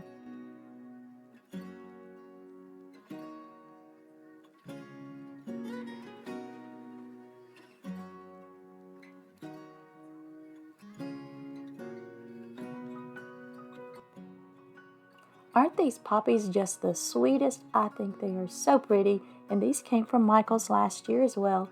And guys, just a little tip to make your arrangements look high-end when you're using Dollar Tree or even some of the Walmart greenery and flowers. Take flowers from Hobby Lobby and Michael's and get them when they're on clearance or on sale for 50, 60, 70% off and add them in. It makes your arrangement look so high-end. For the blue, we're just going to add in some of these little thistles that came from Walmart. And they were only a couple of bucks each, and I thought they were just a fun addition to the arrangement. And I'm just going in and filling in the empty spots with some more of this, I think it's wheatgrass, and this also came from Walmart.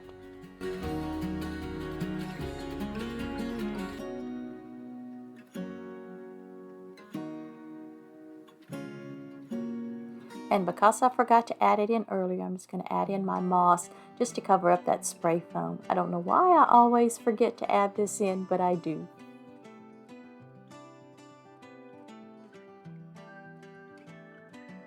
We're just going to make a quick little bow using 3 different types of ribbon. And again, all of these came from Michael's. Last year I hit it at the perfect time. They were having their clearance sale after the 4th of July.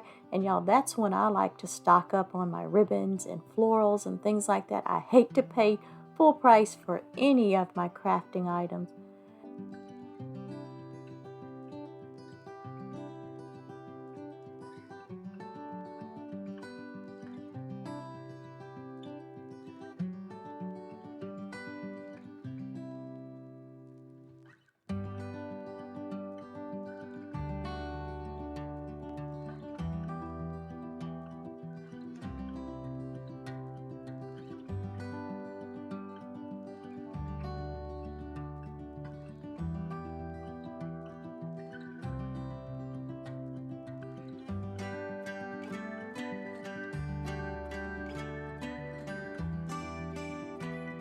I'm going to use a zip tie to cinch my ribbon there in the center. You can use a pipe cleaner if you prefer, but I find that you can really get it a lot tighter, at least for me anyway, using a zip tie. Just clipping off that excess there in the back and just fluffing it up and seeing how I want it. And I'm just going to take another little piece of the smaller ribbon and then just wrap that around the center to cover up that zip tie.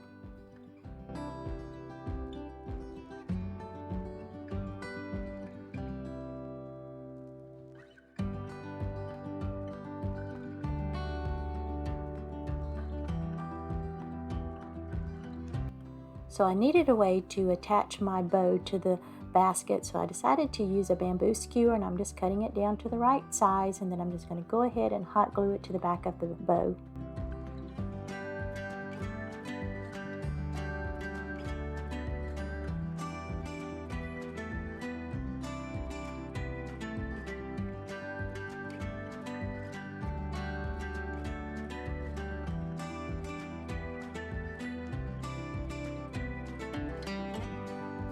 You're going to want to make sure that you give your bow a good fluffing. Just the trick to a good bow is just to keep working with it and just keep fluffing it until you get it exactly how you want it. And let me tell y'all, that can take me a minute because I am never satisfied with my bows.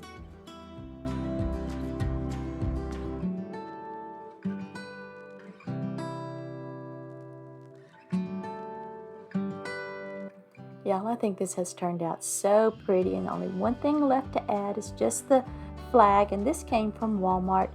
And no, I didn't cut it down. I was in a hurry when I ran in and picked this up and didn't realize it was broken, but it just happened to be just the perfect right size to fit right here in this little spot. And I'm loving this. I think it is just so pretty and just perfect for the Memorial Day and the 4th of July.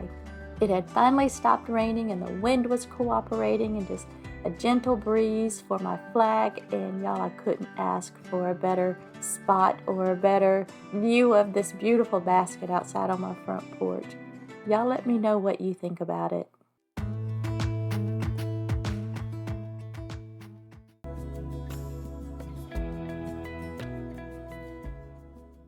We're going to be using this pumpkin from the Dollar Tree, and I've already removed the leaf and give it a good sanding and removed all that glitter. And we're going to be attaching this vinyl from the Dollar Tree.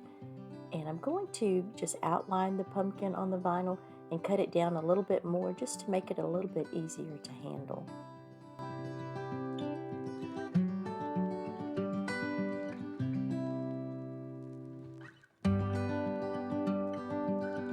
I'm just going to go ahead and line the vinyl up across the top of the pumpkin, and I'm only going to work in small sections just to control how fast I'm applying the vinyl to the pumpkin, so I can make sure I'm getting out all those air bubbles and any wrinkles or anything like that, because I want it to be as smooth as possible. And I tell you what, the little tool that you're about to see, I love this. I just recently got this with the brayer that I picked up from Michael's, and oh my goodness, it worked like a charm to just smooth this vinyl out and just get all the air bubbles out from under there.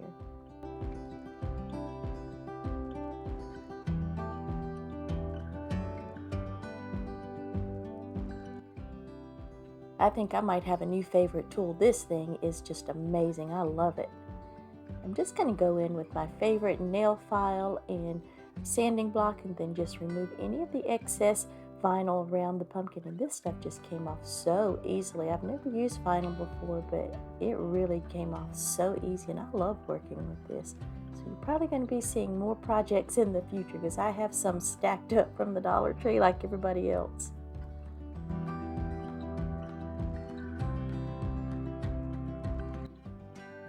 We're just going to add some twine to the stem, and this twine is something you pick up from the Dollar Tree. And I had originally planned, and I did go almost all the way to the end of the stem, but I just did not care for how it looked. And so whenever I removed some of the twine, of course, you know, you're going to have the hot glue there, so I used my nail file to remove the hot glue. And I was like, ooh, I like how that looks. I had planned to paint over it, but I just left it the way it is. Y'all, I was supposed to add a bow to this, and I just started hot gluing the leaves, and I just completely forgotten. By the time I was adding the flower, I realized it. I said, well, too late now. We're just going to roll with it. And I'm just using bits and pieces of the leaves and flower that's left over from other projects. And as you can see, I did cut down the stem completely on the back of this flower just so it would lay down pretty flat. Like most crafters, I have way too much stuff, so I've really been trying to use up things that I have already in my stash, and everything that I'm using for this project I already had on hand, and everything except for the word sign that you'll see in just a moment did come from the Dollar Tree.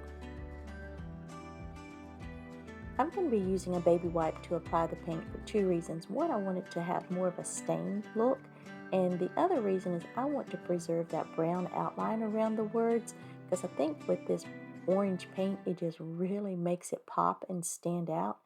And if I forgot to tell you, this is Pumpkin from Waverly Chalk Paint.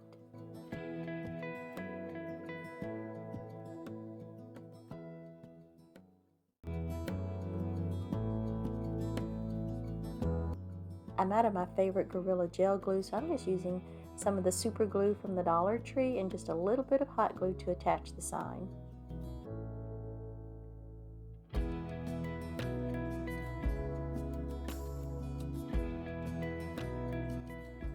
Y'all know how much I love to add beads to a sign, so I decided to go ahead and add these beads to the hanger, the little twine hanger that these signs come with, and I already had the white and the black beads on hand, but I painted the little small ones, and those beads came from Amazon, I think, or it may have been the Dollar Tree when they had those little small ones a couple of years ago.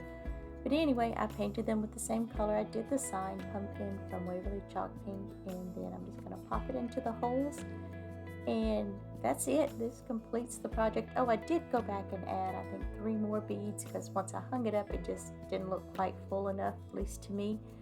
This was just so fast and easy to make, and of course you can always choose your own colors. These were just things that I already had on hand, and I just thought it was just so bright and festive and just cheerful for fall. But tell me what you think. Tell me what colors you would choose.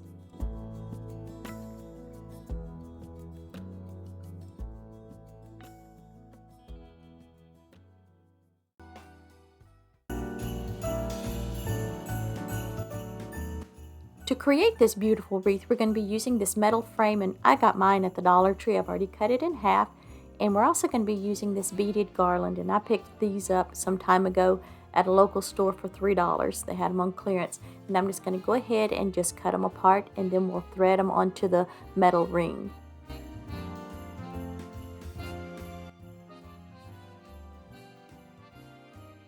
Now, if you don't have beads this size, you can absolutely use smaller beads. They have them at the Dollar Tree, the smaller ones. Also, I've seen people paint ping pong balls and make them look like wooden beads. I'm going to have to try that one of these days. But anyway, truly, you can use any size bead that you want, or if you want the larger ones, I'll see if I can look on Amazon and find something that would be close to this size and link it below for you. Once I finish threading all the beads onto the wire ring, I'm going to use just a little bit of hot glue to keep the 2 metal pieces together. This is definitely not a permanent solution, but it's just to hold the 2 pieces, 2 ends together, because I'm going to wrap some masking tape around the 2 pieces, and then after I get the masking tape wrapped very tightly around that, I'm going to go back with some floral wire and then wrap that around the 2 pieces. This will hold everything together. Not a very pretty solution. If you've got a better solution, tell me down below. But this is what I came up with to hold my 2 ends together. And don't worry, we're going to cover up all of our work.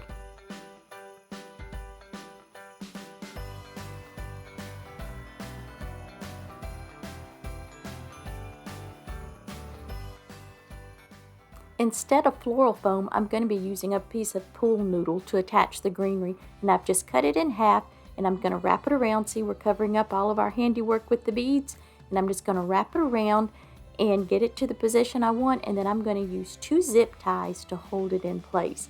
Now, in hindsight, I wish that I had cut the pool noodle just completely in half and only used 1 piece of it, because it made it kind of bulky, and I had to end up using a whole lot more greenery than what I had originally planned to do. But anyway, it works out in the end. You'll have to tell me what you think about the pool noodle idea. But I'm just cinching the zip ties in place, and then I will snip off those excess ends. Now, it is a little bit of plastic sticking out, so I took just a teeny bit of hot glue and just put it right across those edges, and it'll keep it from scratching your door. I'm going to use a variety of greenery for this project, and the cedar picks is from Amazon, and this really pretty rosemary came from Walmart, and then just different greenery that I've picked up over the years from the Dollar Tree, and the white eucalyptus that also came from the Dollar Tree. Now y'all, the only thing I bought new for this project and didn't really even buy new for this project is the rosemary. I picked that up, I think it was in August, and I just happened to find it, but I thought it was so pretty. I love it. I'm just going to start by layering in these cedar picks, and some of them have already been cut down from use in other projects. And as you can see, I am going to be using hot glue to keep everything in place. 2 reasons. One, I'm using a pool noodle, never used that before, to hold my greenery, so I'm not sure how it's going to hold up, and it's going to be on my back door. That's our main entrance in and out of our home, so it will be, banging around just a bit, so I want to make sure nothing's going to fall off. This is going to be a half moon or asymmetrical wreath. So I'm just going to put down a layer of my cedar, and I'm going to do what I do on one side, I'll repeat on the other. It doesn't have to be the exact same thing. Once I've gotten a really good base built with the cedar picks, I'm going to start to move in with some of my other greenery and just start to layer that in and filling in any holes. And then I'll also start to cover up some of that pool noodle. For our centerpiece, we're going to be using this beautiful poinsettia, and I've had this a very long time. It was actually belonged to my grandmother. She had a big, beautiful basket of them, and I just could not bear to part with them, so I've cut one off, and y'all, this stem is just way, way, way too long. Did not work. I had to pull it back out and snip it down and reinsert it. I did add a little bit of hot glue into the hole that it created in the pool noodle, just to make sure it's going to solidify around the stem and just hold it in place without it moving around. Once I have the poinsettia in place, I'm going to start to fill in with some of this beautiful rosemary, and then I'll use some of the lighter greenery that came from the Dollar Tree, and then for the pop of color right around my poinsettia, I'm just going to add in some of these pieces of the white eucalyptus. I want to take a moment and welcome you to the video. Thank you so much for being here today. I truly appreciate you. If you're not already subscribed and you're enjoying my video, I hope that you'll take a moment and hit that subscribe button and become a part of my YouTube family.